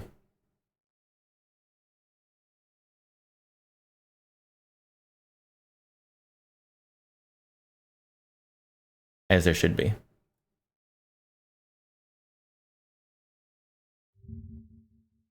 All right, we're gonna. An error occurred. No, it didn't. Started playing. All right, back to suppressors. Back to silencers. Dual items commonly used by, quote, gangsters. There are numerous problems with the National Firearms Act. Wait, was that also? No, that's a different guy. Dual items commonly used by, quote, gangsters. Swozy. There are numerous problems with the National Firearms Act, most notably the unconstitutional nature of the restrictions placed on the exercise of a fundamental constitutional right. So when a silencer happens, you don't really know. So it obviously has not returned. When a silencer happens, you don't really know.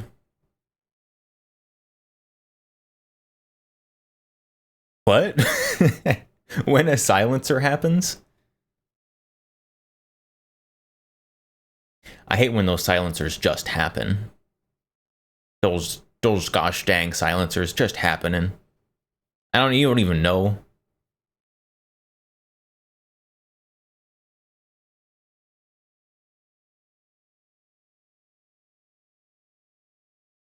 Politicians. Retarded the purchase of these items. The fact is that in many parts of the world, including many countries in Europe, suppressors can be purchased over the counter. Oh, David Kustoff, Tennessee, West Tennessee. Suppressors should be able to be purchased over the counter. Just like a flash hider or a compensator. Pro-gun Republican, have been from the start. And I don't want these things in the NFA, but I had the chance to, and I screwed it up. And the word is because of these certain people were in his ear. And Silencer Central is what I'm hearing. Oh, intro time.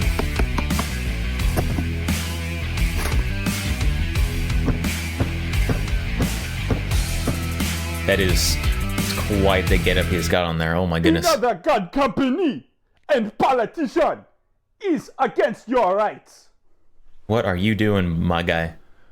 See this is my shocked face. And if you don't like the video, you're gay. Inside you are two wolves. Dang it, I might One be gay, is a chat. I don't know if I like it yet. Republican representative, politician, and the other one is a suppressor company. Both of them give zero fucks about the Second Amendment. Greetings and salutations, Reddit. This is me, Austin, Reddit. of the Yoki Rambo How dare Silencer you? Shop channel. This And isn't today Reddit. we're going to be talking about something that just actually annoys the fuck out of me. And the whole situation just fucking annoys me. I want you to imagine you are the owner of Yoki that a Rambo Mosin behind him? Silencers, and you're Nice killing it. Mosin. Your business model is selling suppressors and having them sent directly to the customer's doorstep after they do all of the little fucking gay things associated with the NFA and purchasing the suppressor. Now, I want you Amphibious. to imagine yourself as a business Ahoy. owner of this company whose sole objective is just to make money. It's not to support your Second Amendment right. It is true. A business is there to make money.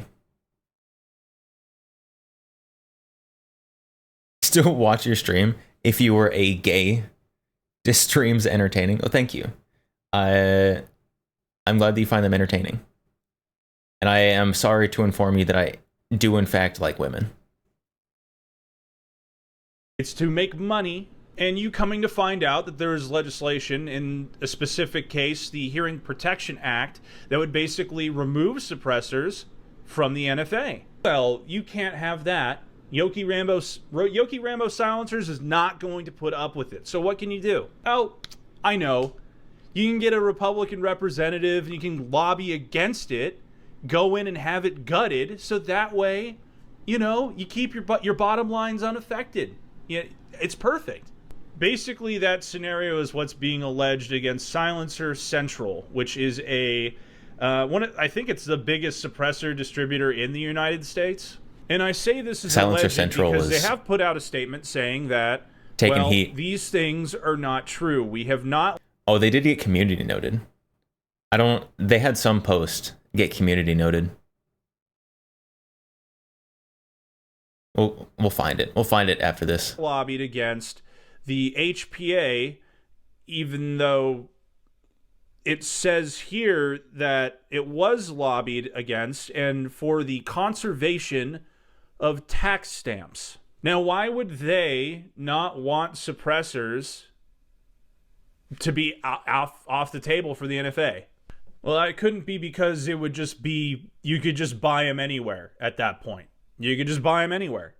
And that would kind of make their whole business model moot. But, you know, again, that's just an opinion. It's alleged. Apparently, and this is alleged, this is kind of Now, I do think that you should just be able to have any old firearm mailed to your door.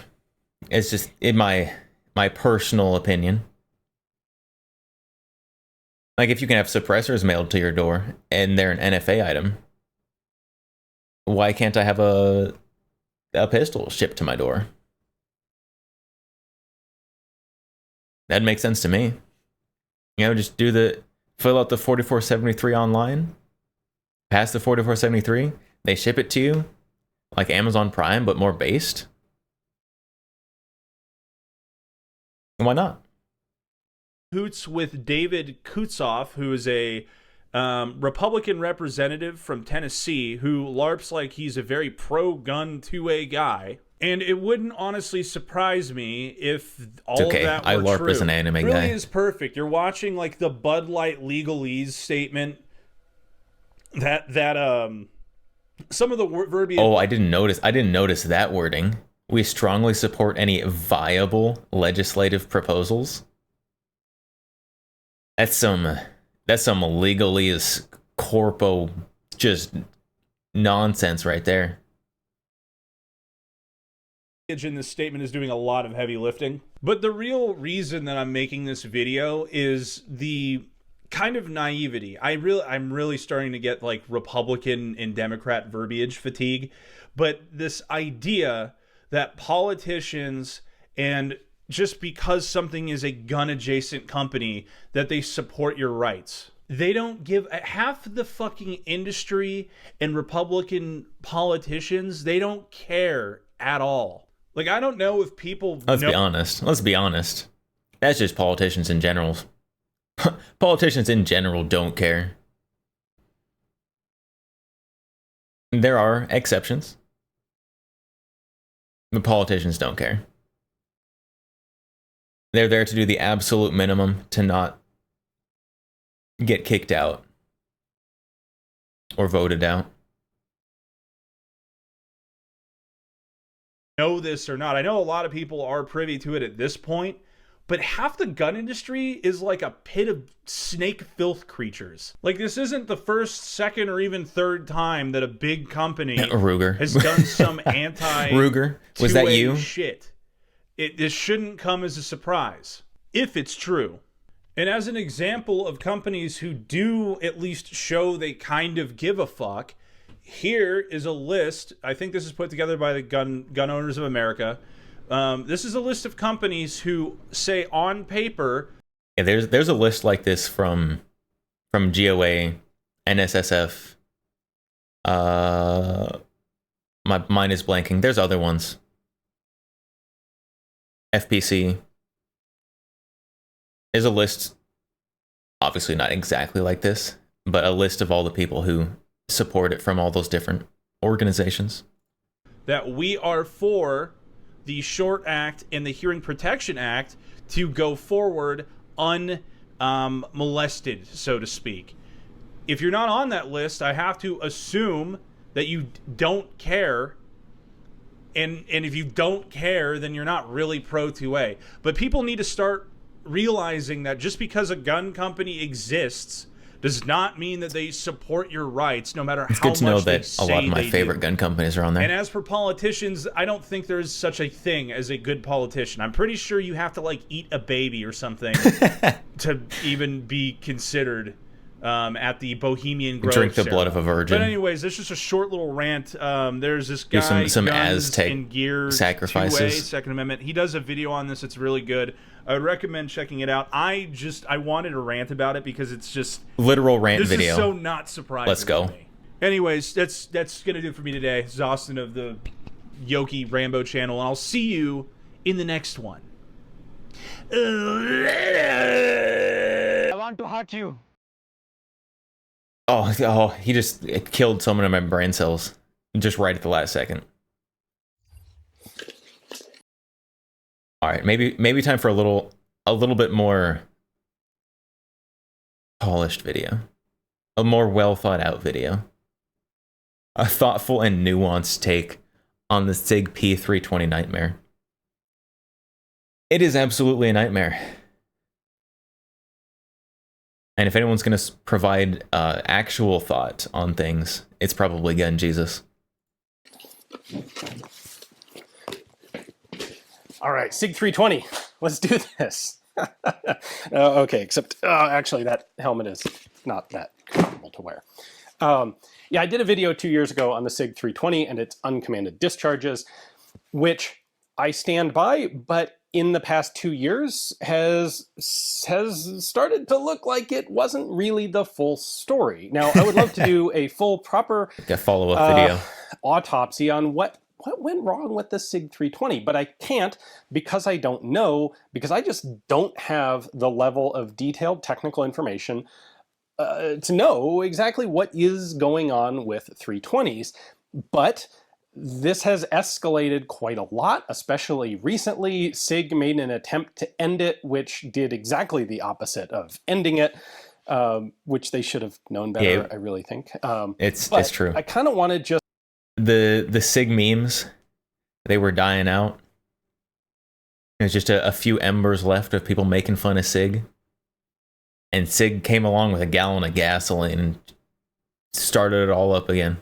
Throw out a couple things here, because what it really bugs me to see really non-nuanced takes of, like, it seems like there's an awful lot of opinion out there that is very black and white.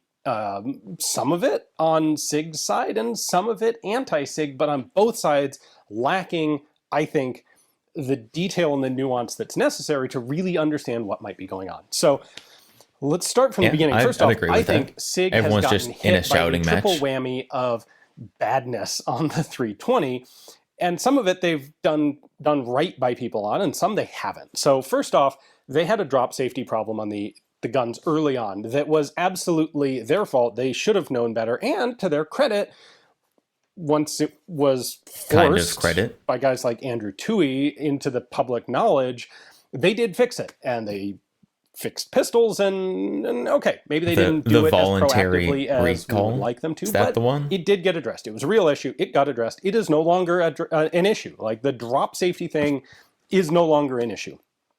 But like, one of the non-nuanced things I see is, are people still bringing up the drop safety as a way to try and deflect concerns about the continuing issues that are still being seen on 320s. So anyway, second problem, and to my mind, this is one that I don't see a lot of people talking about, but I think it's really important, and that is the SIG 320 has basically a fully cocked striker so that it can have a very nice trigger by striker-fired pistol standards. The 320 isn't the only pistol that does that. The Walther Q4, Q5 PDP pistols all do that as well. The Glock has a pretty long, fairly heavy trigger because the striker's not fully tensioned when the gun's at rest. The first bit of trigger pull is pulling that striker farther back. So in a worst case scenario, if a Glock striker, like, all of the safeties break at the same time and the striker drops on a round in the chamber without the trigger being pulled, the striker won't have enough energy to set off the primer. It'll light strike, and that's it. The 320, in order to have a better trigger, has a much more tension striker, to the point that if all of this... I'm gonna be honest. The trigger on the P320 isn't that good. It's a fine trigger, but it's not that great.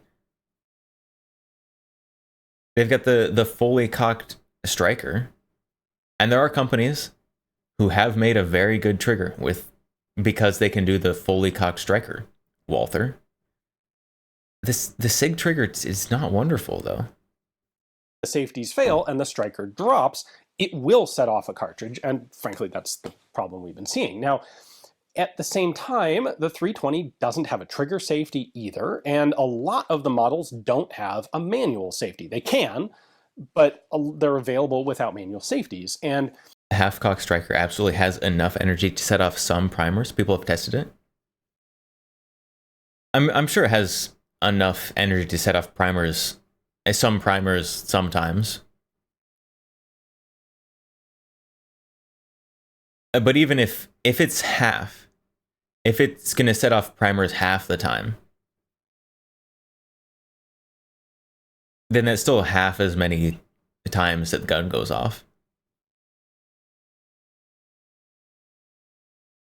To my mind, this is a source of a lot of problems in the 320. Not the ones that people are specifically talking about now, but enough, like, this may be responsible for some, maybe many, of this combined pile of unintentional discharges that have plagued the 320. And had it not been for these, there might not be enough of any other kind of problem to arouse any particular suspicion, doubt, problem with the pistol. So the problem is, if you don't have a trigger safety and you have a light, short trigger press, this is getting, it's not quite to the verge of like carrying a 1911 cocked and unlocked, but it's getting there. It's a lot closer to that than a Glock is. And it means that the gun, the 320 with no manual safety, is far more susceptible. The 320 does have the manual safety option. Like, oh, I accidentally have a piece of my shirt in the holster when I reholster it, and that catches the trigger and pulls the trigger and fires the gun. Or, oh, I was at a match and I... Okay, that's a user issue, skill issue. Don't stick your gun into your holster when there's other stuff in your holster. Can't blame the gun for that one. I was crawling on the ground and a couple of pebbles fell into my holster, and one of them got snagged in just the right position. Then when I reholster the safety, that pebble hits the trigger and pulls it and the gun fires. All of those sorts of foreign object interference are just a lot more possible with a no trigger safety, no manual safety, short light, quasi single stage trigger like you have on the 320. So for example, the P365 does not have these issues that the 320 does, and yet when I built a P365 as a carry gun, I very deliberately put a manual safety on it because, call me a FUD, I just don't trust that trigger being the only thing between nothing I carry and the P365 with no safety when it's being carried, especially appendix. So I put a manual safety on it. My 320 has a manual safety, but that's because it's a military gun, and those did have the manual safeties. Is that the commemorative and again, version? I know people probably? are already saying, yeah, but there are unintentional discharges of the guns with manual safeties, and I know, we'll get to that in just a moment. When I did my original, so anyway, that's number two, the problem that the second part of SIG's trifecta of between my balls and the bully.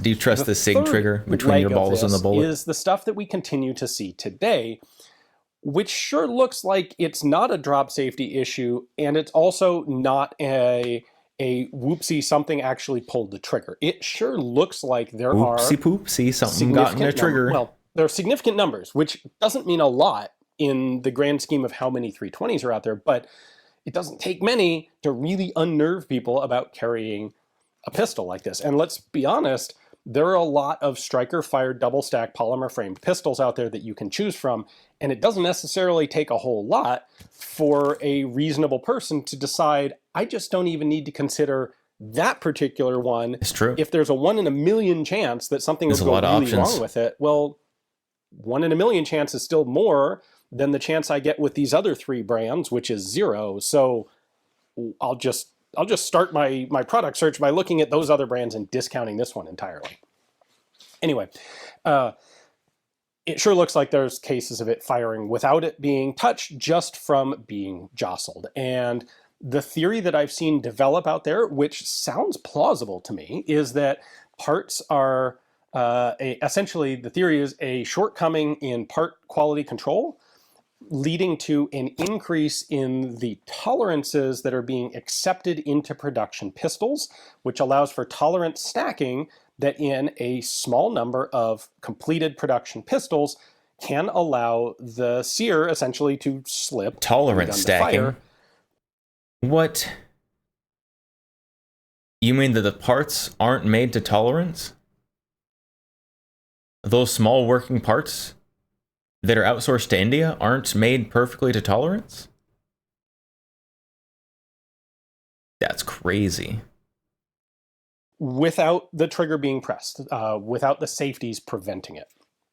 Because like the initial video I did 2 years ago was about the mechanical design of the 320, and the conclusion I came to was this mechanical design is sound, and the striker cannot fall without the trigger being pressed. Because look, here's how it works, and it doesn't fire if you don't pull the trigger. However, that entire theory revolves around the assumption that the parts are made to the designed tolerances. Tolerance is the amount of variation in a dimension that you can have on a finished part. Yeah, the things have to be the right size. There always will be simply. variation in the dimensions of manufactured parts because manufacturing is not a perfect science. The critical engineering element of designing something like a fire control system with safeties, among many other things, is to ensure that as long as all of the parts fall within a specific range of dimensions, any set of mixed and matched parts will function the way. So you don't have to be exactly the right size. You just have to be close enough to the right size to work. That's what she said. A little bit. Can't be too small or too large. You got to be in a nice middle ground. Way that they're intended to. If your quality control slips and you start accepting parts that fall outside the defined range of safe tolerance, you can get almost anything set up. You could, in theory, have some combination of parts where the pistol wouldn't ever be able to fire, because when you pull the trigger, the lever that's supposed to pull a safety mechanism out of engagement doesn't, for whatever reason. And on the flip side, you can get pistols that can fire without the trigger being pulled. So or you could have pistols that empty the magazine spontaneously, which has been an issue that some companies have dealt with.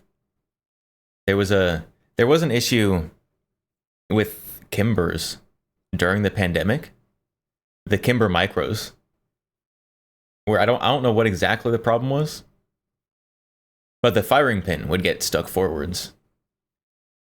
And so you'd have this little tiny carry gun that would just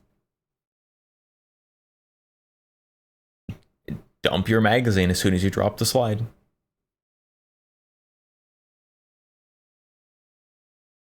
You get 7 rounds very fast. Taurus. the Taurus shake awake technology, that was revolutionary. Do you know how many optics do that now? Such a good design. The theory here sounds like SIG started accepting batches of parts with less rigorous QC in order to save some money and speed up production, and those resulted in tolerance.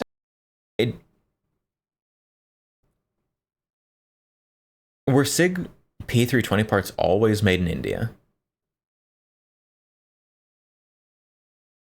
Or did they change where they manufactured the parts?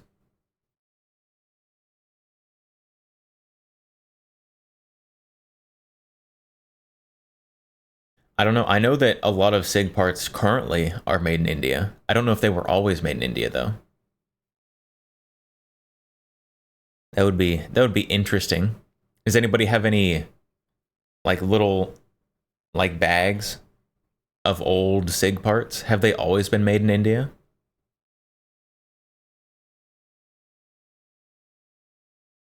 Because if they started importing parts from India around the same time as they implemented the shake awake technology on the SIG, I might know where your tolerance issues are coming from. Stacking that occasionally, that 1 in a million or 1 in 100,000 or whatever it is, results in a gun that can discharge without the trigger being pulled. Everyone copying Taurus. HK2, that's true. The HK was the CC9. I did talk to an HK rep recently, a couple weeks ago. And I asked them if there were any plans to have a paddle release version of the CC9 in the United States.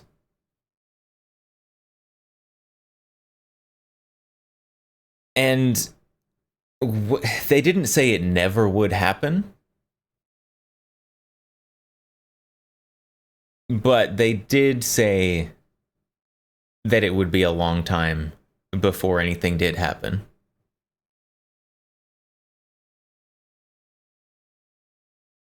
So effectively, no. Effectively, no, don't plan on it.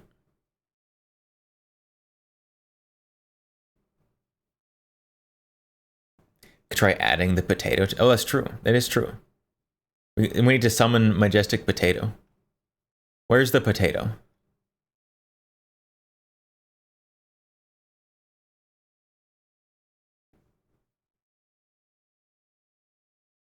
And that can happen with at the same time that the mechanism, if built to spec, is safe and effective.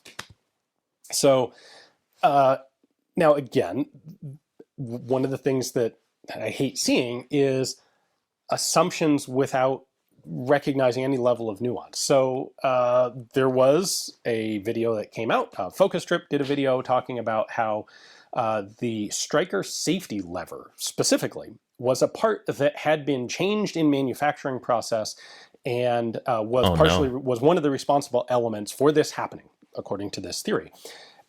And the problem I have with that is it sounds plausible, but as explained in that video, and from what I saw, he just released a second video, a little bit longer take, but repeating this same claim that it was done because they changed that part from stamped to MIM. MIM is metal injection molding, and they did so to save $30 a pistol. And that claim is completely ridiculous because $30 a pistol for that one little simple part? No, I don't think so. That's ridiculous. First off, that part is clearly a stamped, like that's supposed to be a stamped part. That's going to be cheaper to stamp than it is to MIM. Metal injection molding is for parts that you can't stamp because stamping's cheaper. Like stamping's a lot cheaper. Now, if they changed, I would be extremely surprised if that part was even close to a single dollar in cost as a stamped part. The idea that you would save money by changing it to metal injection molding is dumb. It's clearly not sensible, and frankly, it calls into question the manufacturing understanding of anyone who would make that claim. So when I first heard it, I assumed... Whoever's making that claim just got absolutely annihilated.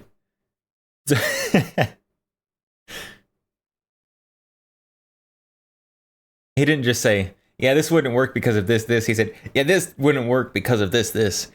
And this is so dumb that I wouldn't even listen to other things they say.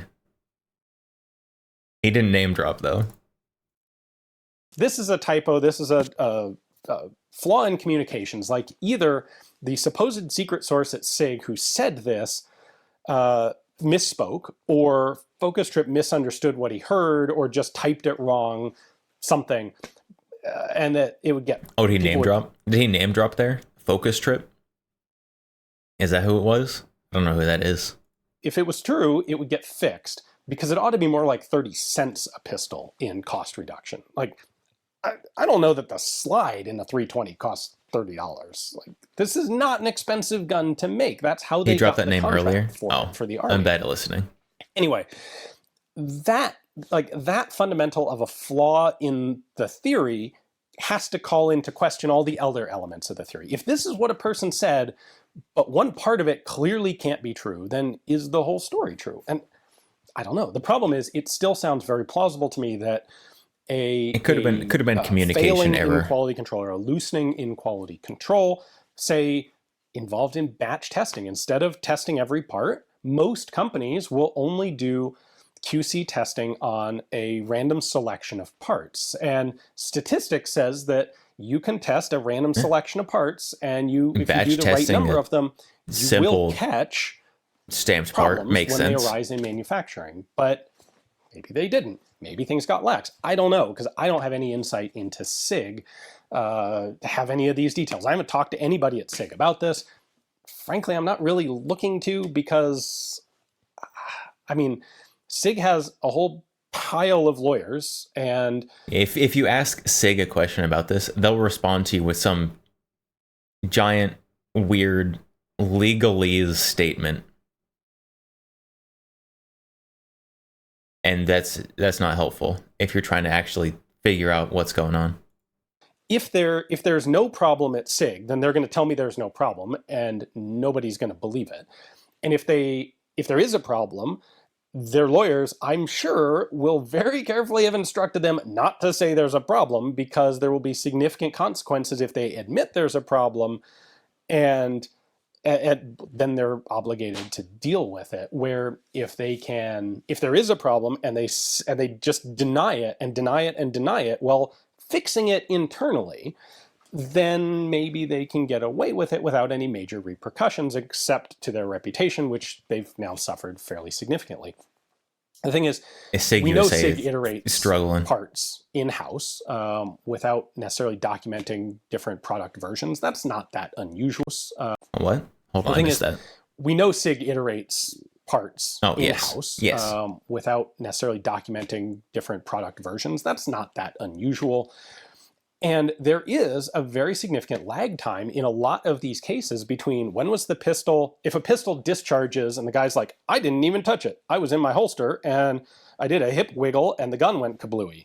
Well, Man, when was the pistol twerking with made? the SIG in your holster. When did that guy purchase it? When did the, Don't do that. the incident happen? Chat, no When did it twerking become when you're public? carrying a SIG. When did it turn into a lawsuit against SIG? Like, there's so much lag time in here that for all we know, the guns are absolutely perfectly reliable, and the problem is 1,000% gone if you buy a SIG right now, and maybe it's just an attempt by SIG to deny the problem until they can like flush all of the problem guns out of the system.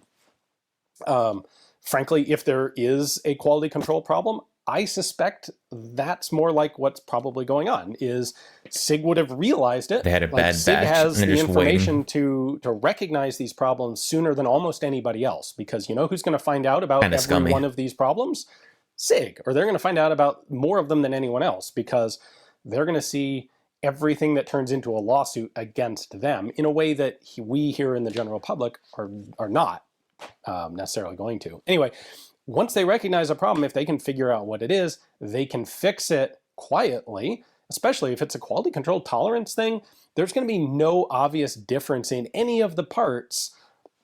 The problem's just going to like stop happening, which SIG product is testing fine. with customers. If that's what's going on, it's Average SIG sleazy behavior. from the company's perspective that they clearly know there would, hypothetically, they would know that there is an issue with pistols that exist out in the wild, but they don't issue a recall. And you know what? It would be an incredibly painful recall for SIG. What is it? There's like 3.5 million of them apparently that have been made. How many of those would they have to recall? Oh, ugh. Like, this is a low, well, for Cool. the military, it was a low margin pistol. Who knows what that would do to SIG?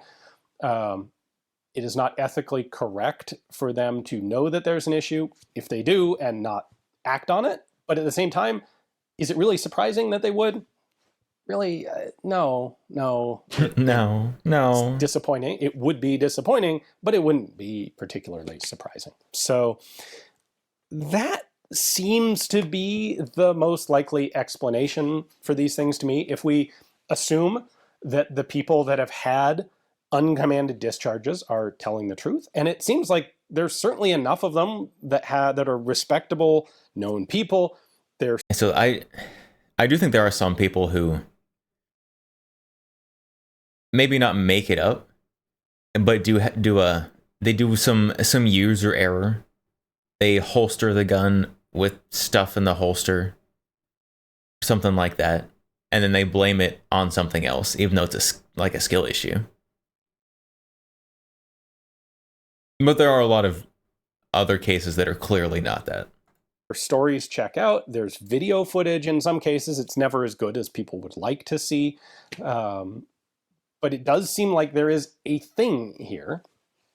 And if that's the case, I think tolerance stacking in a system like the 320 fire control unit it seems like the best way to account for these problems. So, and then of course it's exacerbated by the fact that they already have two other strikes against them, one being the drop safety issue that first got people's attention around these pistols, and then one being the relative ease of foreign objects pulling the trigger when you don't mean for it to be pulled because of the trigger system in the 320. Keep your booger hook off the trigger. You put that together, the general public perception of the gun doesn't necessarily differentiate between these three types of issues. So, man, if they put a trigger safety in the thing from the very beginning, they probably could have avoided... Any story of cop's gun going off by itself is immediately discarded by you without video proof. Yeah, I am very skeptical, particularly of the police claims, which is unfortunate because I wish I could be more confident in the training of police officers to know that they wouldn't do something like that, but I'm not. There was also There was a video at some point. I probably could find it off stream. If someone has it and you can link it just by me talking about it, go for it. There's a video of, it was some pretty hefty, a pretty hefty police officer. I don't remember if it was in some building. I think it was in the police station. And his gun goes off, but on the camera, like looking at his gun, it's clearly like not seated in the holster already. Like it's only partially in the holster. Like you can't tell why. If it's just because my guy was too large and it was just a friction holding it, not all the way in the holster, or if there was something else in the holster preventing it from going in. But I remember that one. That was a news turn. They're like, oh yeah, the SIG P320 is going off by itself. But then you watch the video and you're like, that gun's not even properly in the holster. It probably didn't go off by itself. Both of the first two issues to a large extent, and then maybe even if there was this third one, people wouldn't have really noticed it, and they'd have been able to get away with having it if it actually is the thing that it maybe is.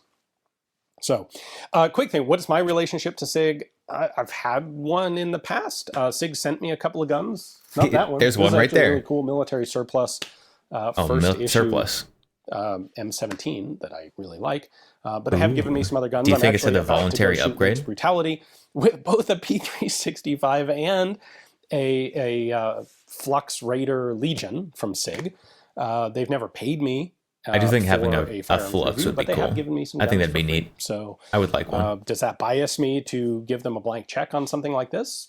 No, it doesn't. But you'll, I guess, just have to take my word for that. I did also I was involved in helping write the first volume of the Vickers Guidebook on Sig Sauer, which did partially cover current modern day SIG in New Hampshire, although I really didn't have any part in writing that stuff. Because Foreign SIG was cooler anyway. SIGs, the old Swiss SIGs than I do the current production ones.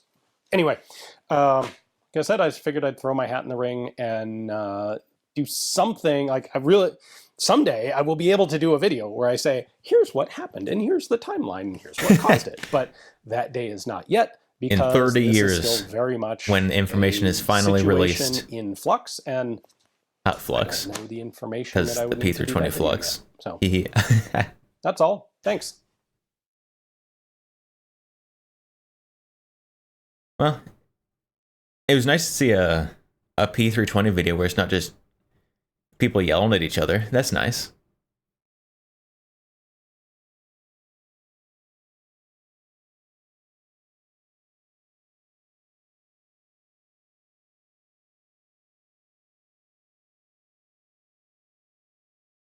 Between the lack of training and how they lie cover for each other so much, I don't trust them at all.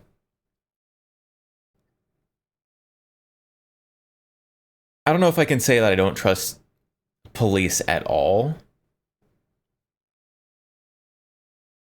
But oh boy, did they sure try to make it difficult.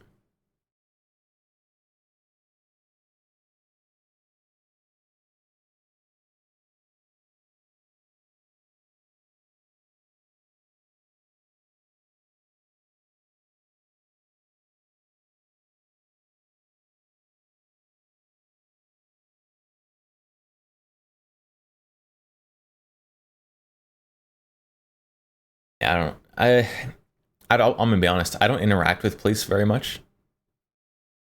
Like I don't get pulled over very often.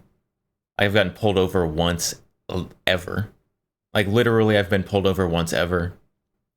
I've had police stop me when I wasn't driving around once.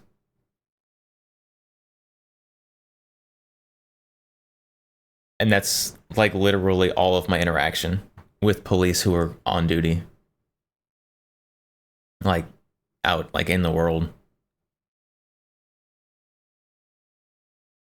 So out of the 100% of the 2 interactions I've had with police, they're pretty okay. They're pretty all right. You just be respectful and then they go away.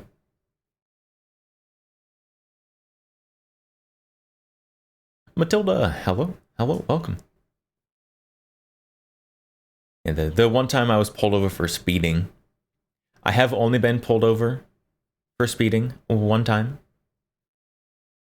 I was going like 7 miles an hour over the speed limit.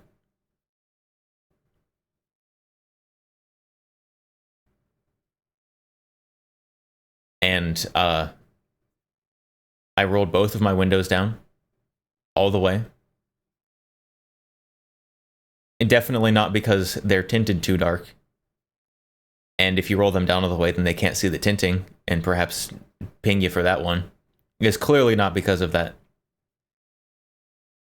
And I just got a warning, like a, hey, don't do that. Be on your way. The other time I got stopped by police is I was at a park. This was forever ago. This was back when I was like working nights and fast food, which don't do that. If you have the option to not do that, take that option. But when I was working overnights in fast food, I would just like walk around at night because I didn't have anything else to do. And I guess walking around is healthy.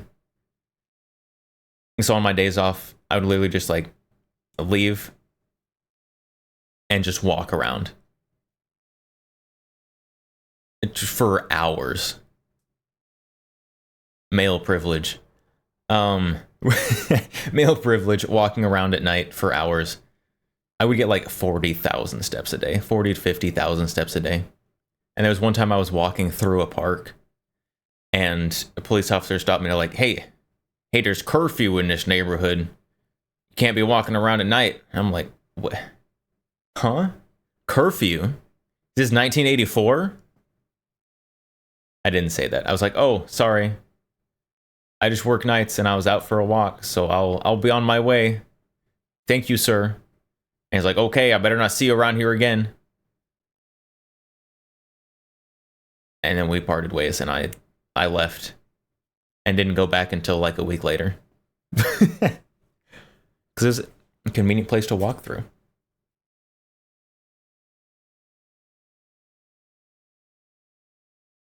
Those are the two times. I've regaled my stories the two times I've been stopped by police. Interestingly enough, I've never been stopped by the police open carrying either a gun and or a sword. That's never happened. That probably will happen eventually.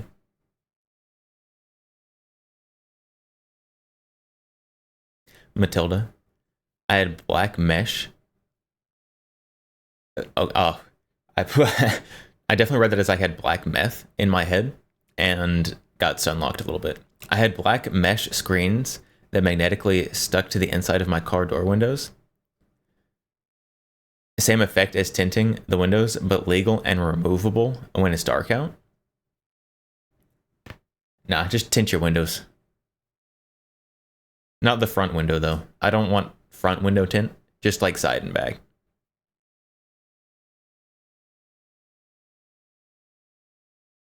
My side windows, I'm not going to admit to a crime because there's only so dark that side windows are supposed to be. And of course, everyone should always follow those laws and never tint your windows darker than that. But also, if it is pitch black outside and I have trouble seeing, then you just roll down the windows for a little bit.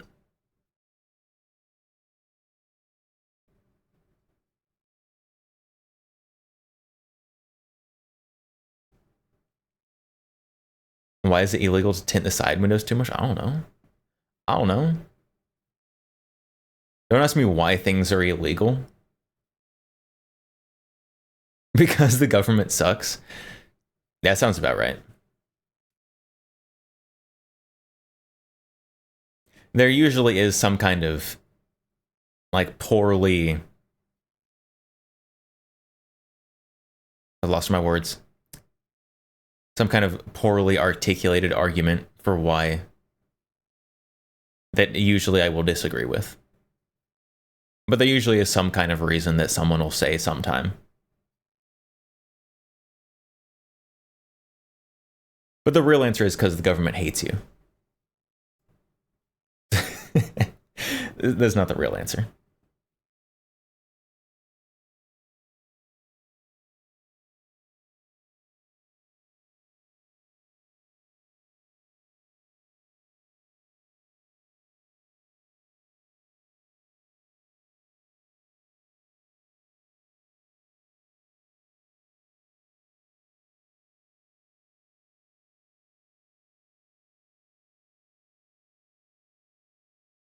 All right, I'm getting a little tired. What time is it? It's only midnight. It's only midnight and I'm already getting tired? Oh my, I'm an old man. We can't be tired yet. It's only midnight.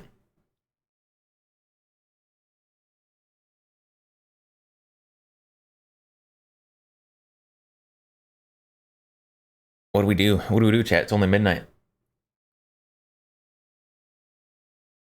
We can watch more videos complaining about Silencer Central. I feel like at this point, we would just be like getting repeat information because cops can't see in. That is probably the actual articulatable reason. Is for officer safety. If the windows are too dark, then you can't see in. You can't see if you're getting ambushed.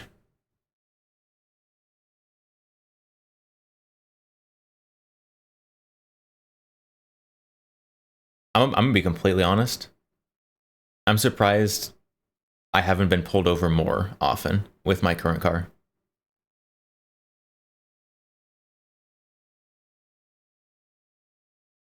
Because my current car looks like a car that would be targeted to be pulled over.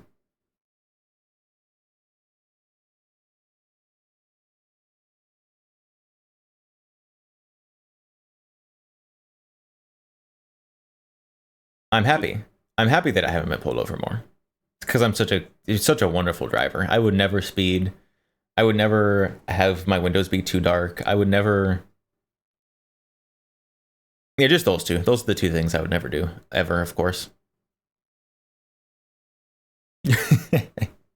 In my opinion, it's a violation of the 4th and 5th. Also, my property. But you're driving on public roads. You're taking your property on public places.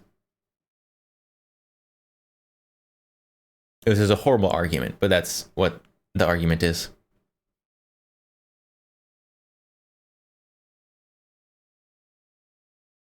I paid from Eat My Sausage. What flavor is it? Is it a nice like jalapeno garlic sausage? Sounds pretty good. Nice like grilled like garlic jalapeno sausage. Maybe with a little cheese. Carolina Reaper.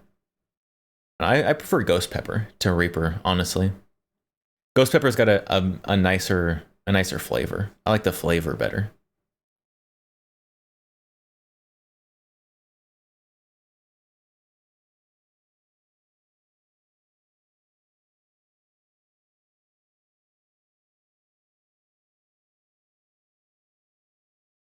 Texas man never speed. Yeah, and I also saw a pig fly this morning. Yeah, and I never speed. Not a single time, chat.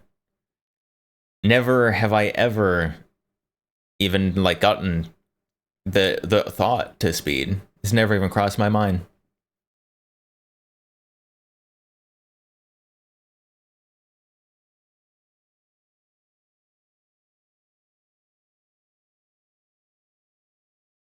There's definitely not people in Texas hitting triple digits in a 70-mile-an-hour highway. That would never happen. I for sure never. I would never hit triple digits going down an empty freeway. Yeah, can you imagine? Can you imagine hitting 100 on an entirely empty highway? That'd be crazy. No sane person would do that.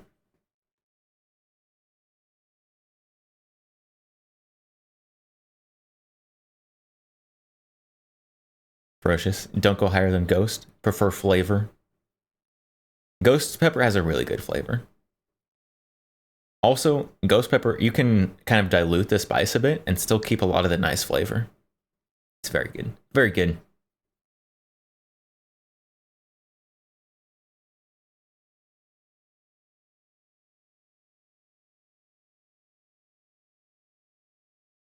With my look, a deer would jump out. I don't think I've ever seen a deer on the road. Like I see deers off on the sides.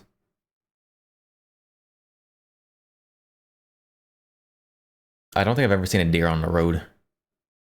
Matilda, stop playing in the road. Matilda's playing in the road.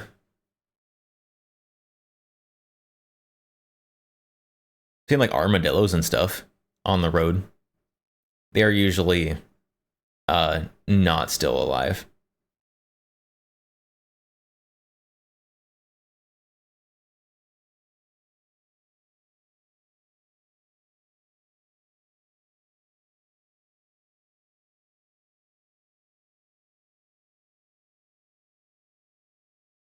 I definitely have seen more dead armadillos than alive armadillos. I don't know how armadillos still exist with how often they play on the road. Like their favorite thing to do. I don't ever see them not on the road.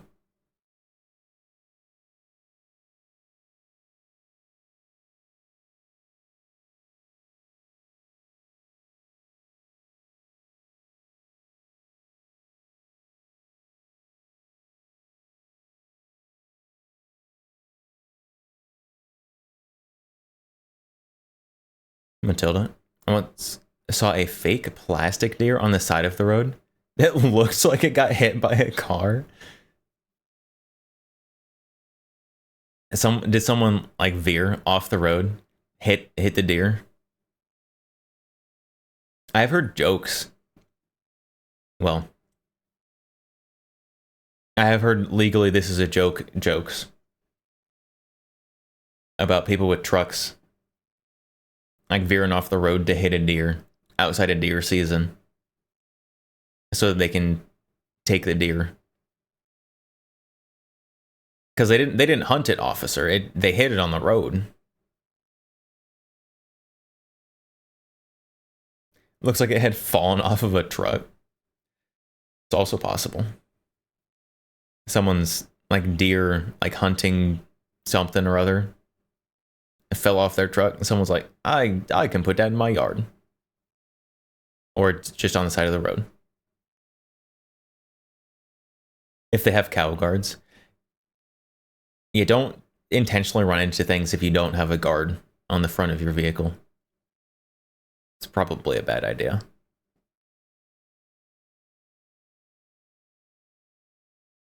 Also, maybe like don't run into things on purpose in general. We could just throw that out there.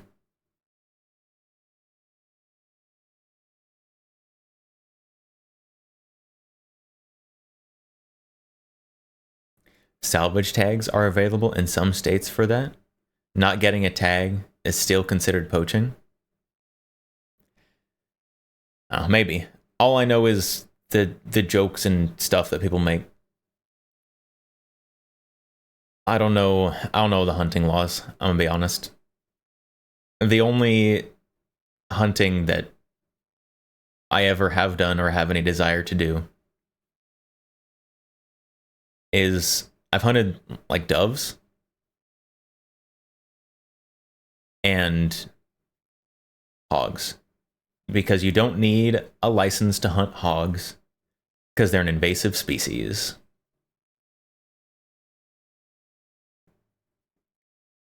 You just need permission to be there.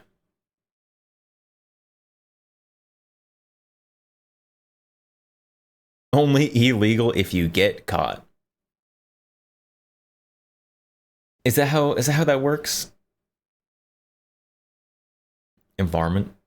Yeah, hog are just really big varmint.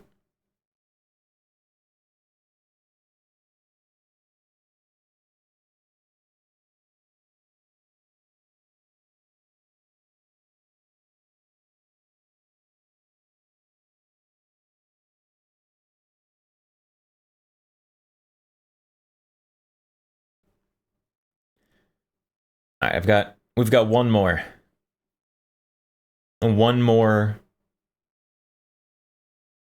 video about a traitor Second Amendment companies. Because that is what we're talking about today. Welcome back, brothers and sisters. I am Braden. This is Langley Brothers and Outdoors, sisters. a place where we not only talk about what's going on in the gun world, our beautiful country, and how we're going to fix this bad boy together. Guys, this is the video you've been waiting for.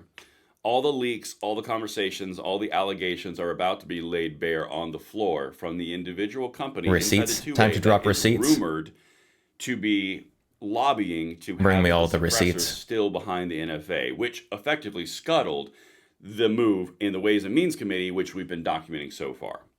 I'm going to show you everything in the receipts.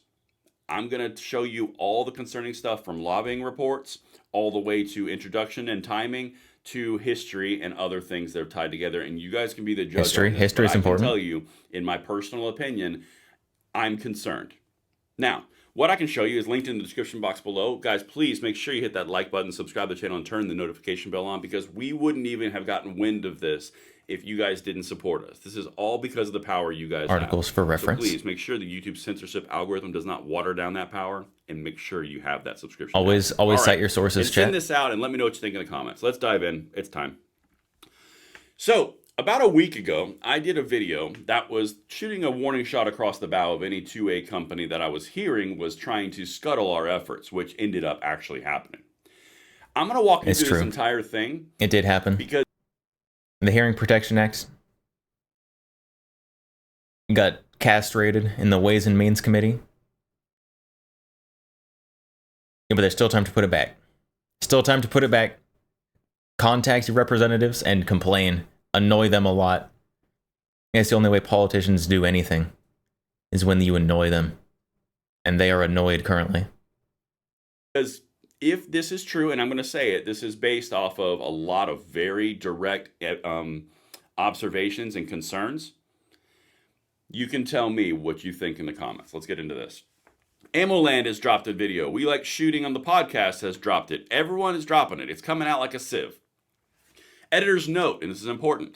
After publication preparation, Silencer Central contacted AmmoLand News to clarify its position. And I want you to listen to the clarification of the position of while they're getting in front of this.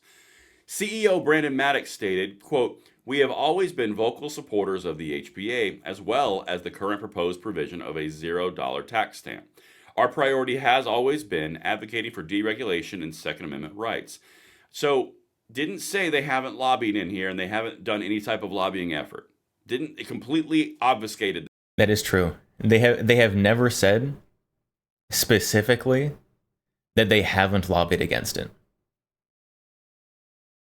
They've thrown all kinds of corporate legalese around. They can't outright say that they haven't lobbied against it. I wonder why they can't say that. And they went with the cookie cutter brand message of, we love you guys. Okay, let me show you a few things.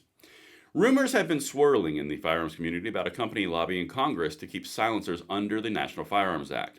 The lobbying disclosures show Silencer Central advocated for suppressor tax stamp conservation legislation in 2024, prompting speculation about their stance on the NFA Silencer deregulation. Central. And I'm going to show you all of that. This is really important because the language that I'm about to read to you correlates directly with David Kustoff, the representative who happened to all of a sudden balk on the idea that suppressors should be removed from the NFA, and the language sounds very familiar. All right, let's get into it.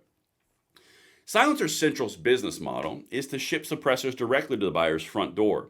This option is available for NFA items, but not for the Gun Control Act of 1968 very convenient. items. So effectively, NFA you can do, but normal gun purchases you can't. You should be See able the- to start for to see normal the guns, but you problem? can't. They also make banish line suppressors. If suppressors were removed from the NFA, they would likely be reclassified under a normal Gun Control Act item, which does not allow direct consumer shipping for such items. This would impact Silencer Central's current business model, which is built around direct home delivery in 42 states. There's your cause right there.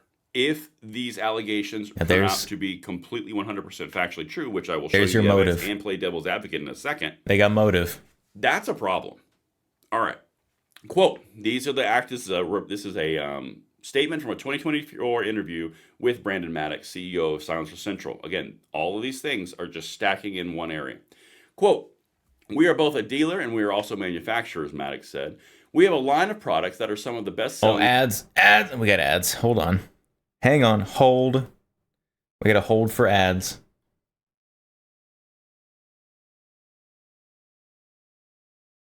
We can't be missing out on the highlighted sections. Yeah, it is very interesting that despite all of the allegations against Silencer Central, for some reason they haven't come out directly and said that they have not been lobbying against removing suppressors from the NFA.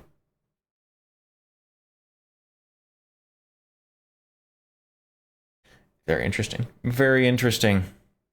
Very interesting that they wouldn't say something like that, even amid the absolute PR disaster that they are facing. All the wife references. I boop the ads. You booped the ads. They're all gone. They've been booped.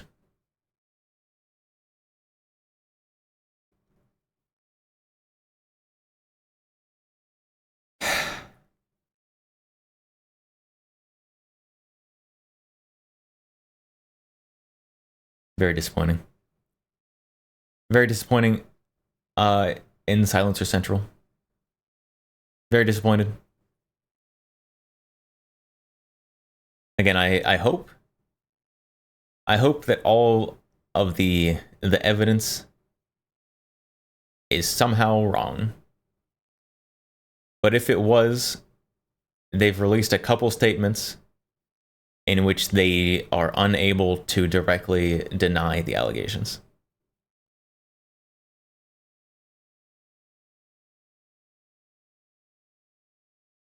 Lore question. The pointy thing on top of your head, ears or more hair? Back there? Back there?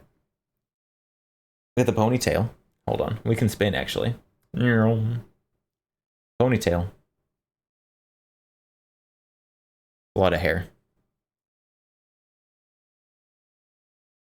No, the two? Oh, yeah, the two pointy bits are bad ears. Yes.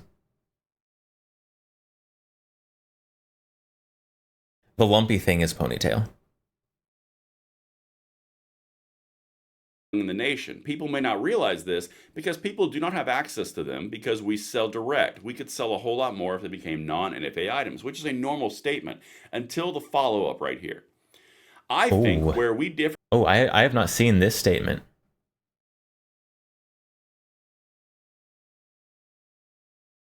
Previous concerns about the Hearing Protection Act, 2024. Okay, so this is an old one. For some people is we feel there could be some sort of crawl, walk, run. Maddox continued. Does this sound familiar? It's exactly what happened with David Kustoff in Tennessee. Some people are really focused on HPA, HPA, HPA. To me, it is obvious Biden is not going to sign that. I get trying to create some momentum for that. What we have been looking for is, are there some key wins we can get for the silencers? We have the momentum. Gradually get closer. The momentum to currently for the Hearing exists. Protection Act instead of focusing solely on that. The gradual movement they're describing happens to align and correlate with what just happened with David Kustoff in the Ways and Means Committee, because all of a sudden the incremental approach to destroying the all evil NFA sure does align with that statement.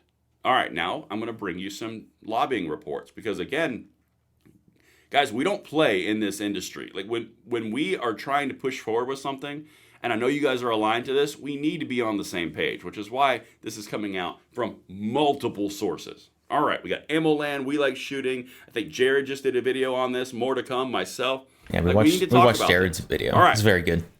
Here's the first lobbying report, and this is really important where we tie all of this together, so bear with me on it. Silencer Central is on this lobbying report. $50,000 was issued a lot of for money. a lobbying effort, and the specific reason was develop and support suppressor tax stamp conservation legislation. Now, if that is completely true, that can be one of two things. That can be supporting suppressor tax stamp conservation, which means conserving the existing tax stamp litigation or legislation, or it could mean something with conservation, which they have a past of tying together in the natural resources space. Both of those. The problem with tying it to like natural conservation is there's also these fancy little forms here from back when they were hard pushing for the conservation efforts for wildlife conservation.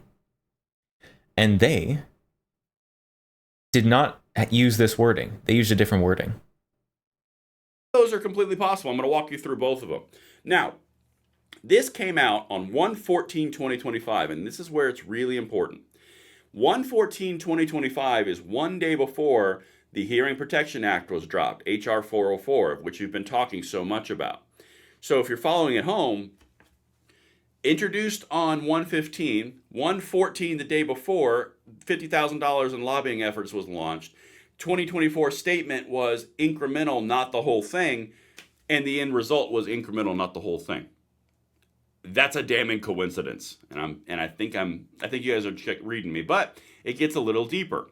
Let's dive into these lobbying reports. Again, same thing. This is the second one. This is from Silencer Central. Now, this is interesting because this one was less than $5,000. Regulation of Suppressor Purchases, Hearing Protection Act. That's hard to wiggle out of. Regulation of Suppressor Purchases, Hearing Protection Act. Very vague. Very vague. Tax stamps and the current approval process keeps Silencer Central relevant. It's true. Silencer Central absolutely has business investment in keeping suppressors in the NFA.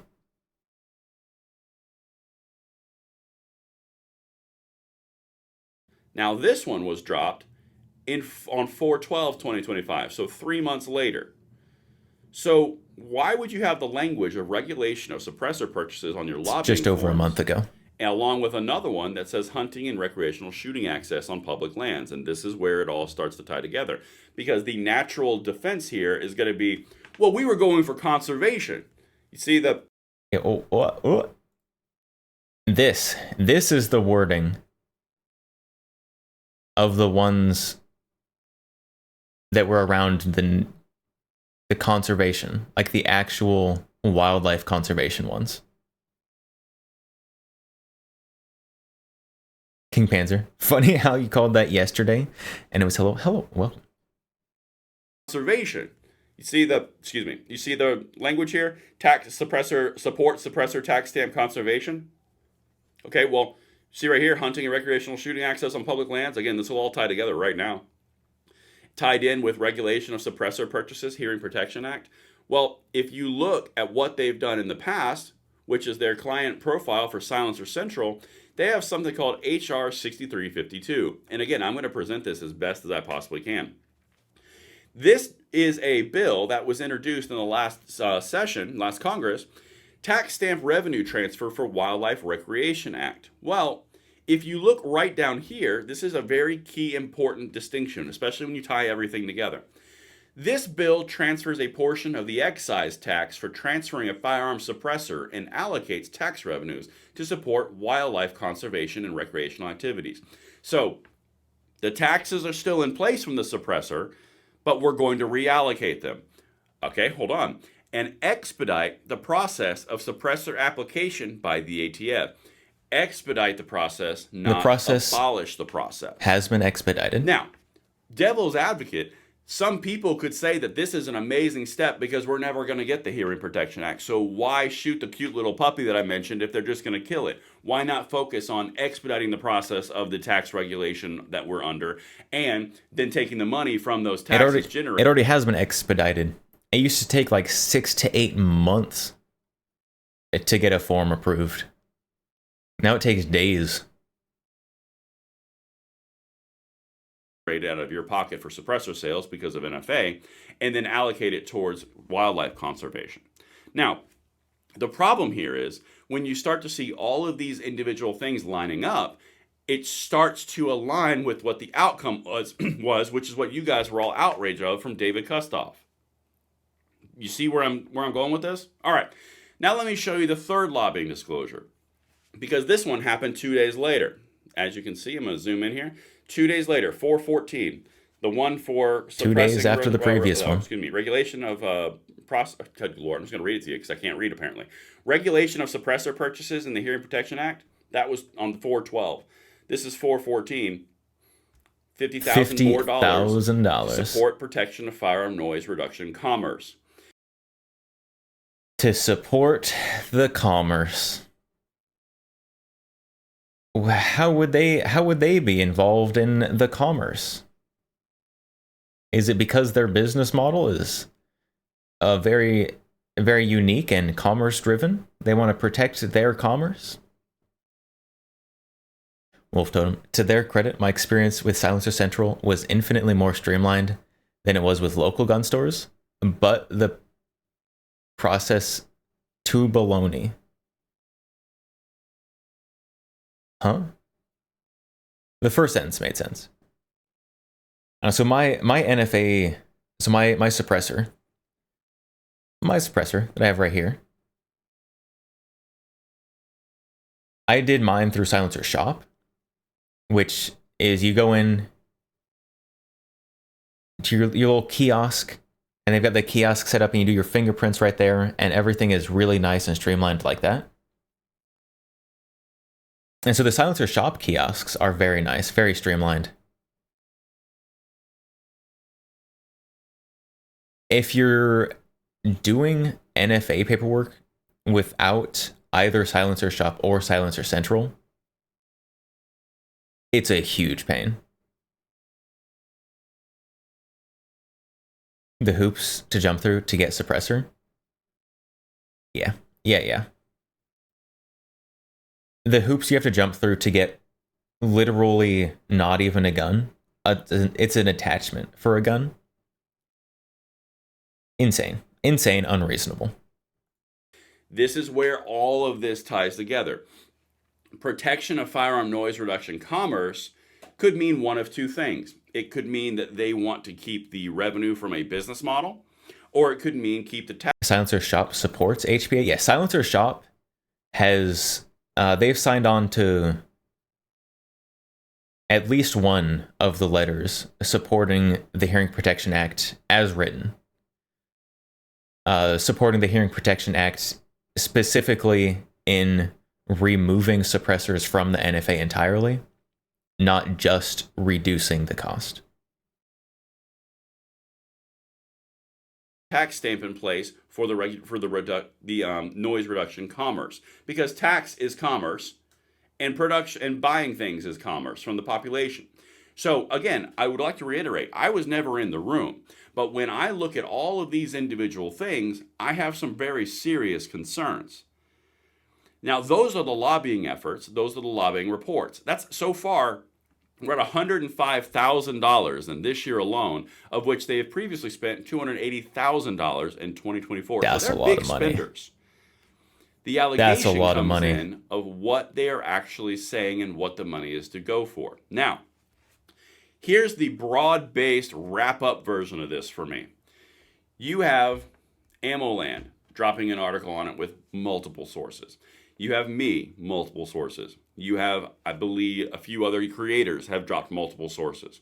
Then you have these lobbying reports, again, $50,000 for developing and supporting suppressor Man, tax I wish stamp I had hundreds of conservation. $1,000s Then you have to pour into $5,000 for lobbying regulation efforts. of suppressor purchases, the Hearing Protection Act. Then you have support of protection of firearm noise reduction commerce, all pointing right the day before the Hearing Protection Act dropped, and the previous efforts in the end of 2024 was to not get rid of the tax generated from the HPA, or excuse me, from the NFA, just to reallocate it.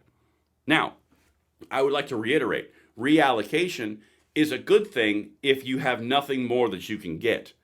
Reallocation and taking money away from those excise taxes and allocating towards our nation, like from the conservation of hunting lands, is great.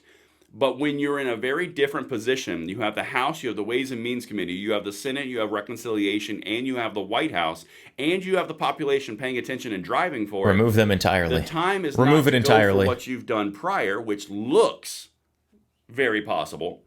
The time is to abandon this and grind, not, as I am quoting here from the AmmoLand article, not are there some key wins we can get for the silencers that would help us gradually get closer to getting approved for the Hearing Protection Act instead of focusing on the Hearing Protection Act.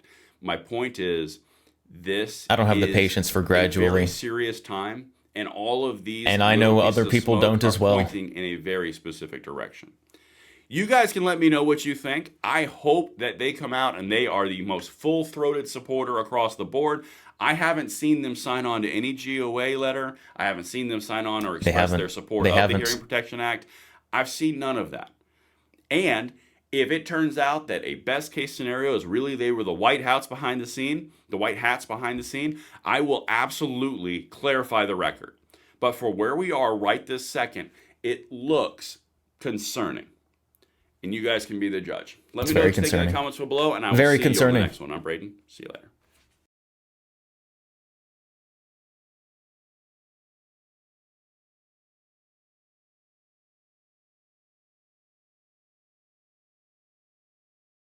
All the wife references. Time for Eep. Going to sleep. It's not even 1 a.m. Going to sleep already. I don't know. I'm feeling pretty tired, even though it's kind of early. I might also be turning it in here soon as well. What's tomorrow? What's today? Chat, what day is it? Today's Thursday. I guess technically it's now Friday. Today, Friday, I'm going to try to call the feds, call my representative Fed again, and tell them that suppressors need to be removed from the NFA entirely. Always bother your politicians. It only takes a couple minutes, and it's really annoying for them.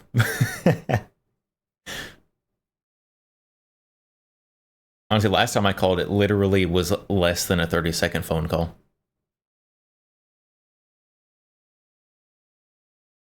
It'll probably be longer this time, because I have more to say.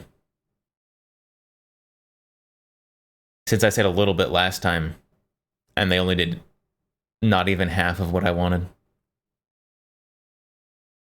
Gotta clarify.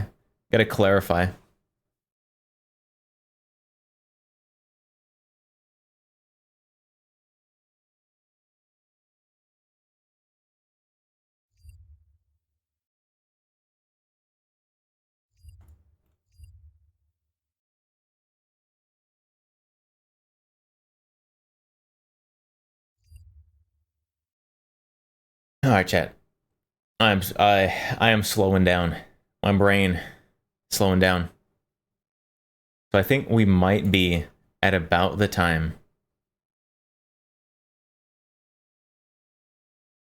Oh no, chat.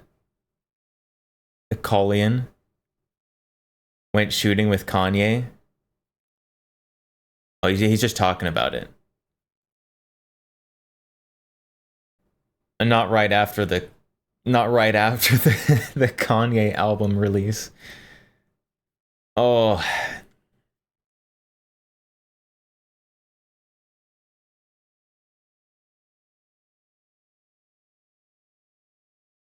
Rip.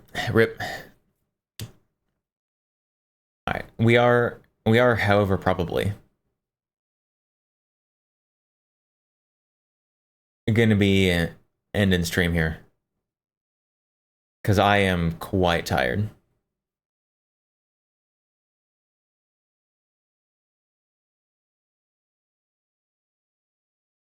I don't know why it's still earlier than usual. Although I guess it has been. We're getting close to approaching a 4-hour stream. That's about the same length stream I usually do. So we are going to raid out.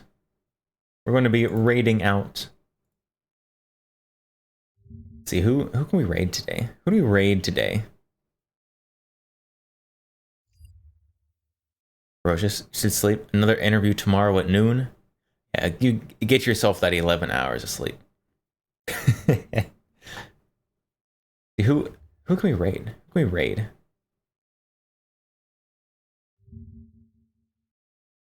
Are there any other people on talking about guns? Probably not. There's not a whole lot of firearms live streamers. Who do we raid?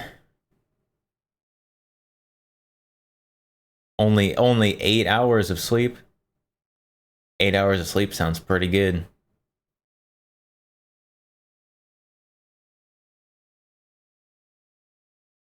I'm following so many people. I should clean up how many people I'm following, but then I'd have to like unfollow people, and I feel bad. So I don't want to do that.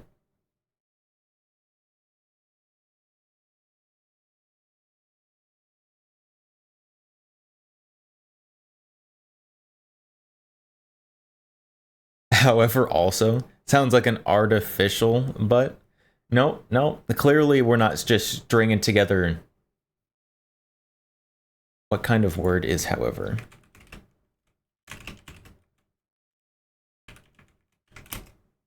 Clearly we're not just stringing together adverbs as filler words.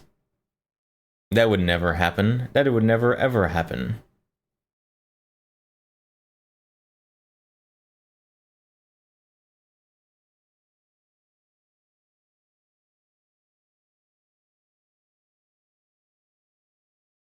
Alright, you know who we're gonna raid? I don't think we've raided them in a while. We're gonna raid Onikana. Onikana. Currently doing cooking stream. I like cooking. We're gonna raid Onikana. She currently has her flesh tuber model out, so don't be too scared.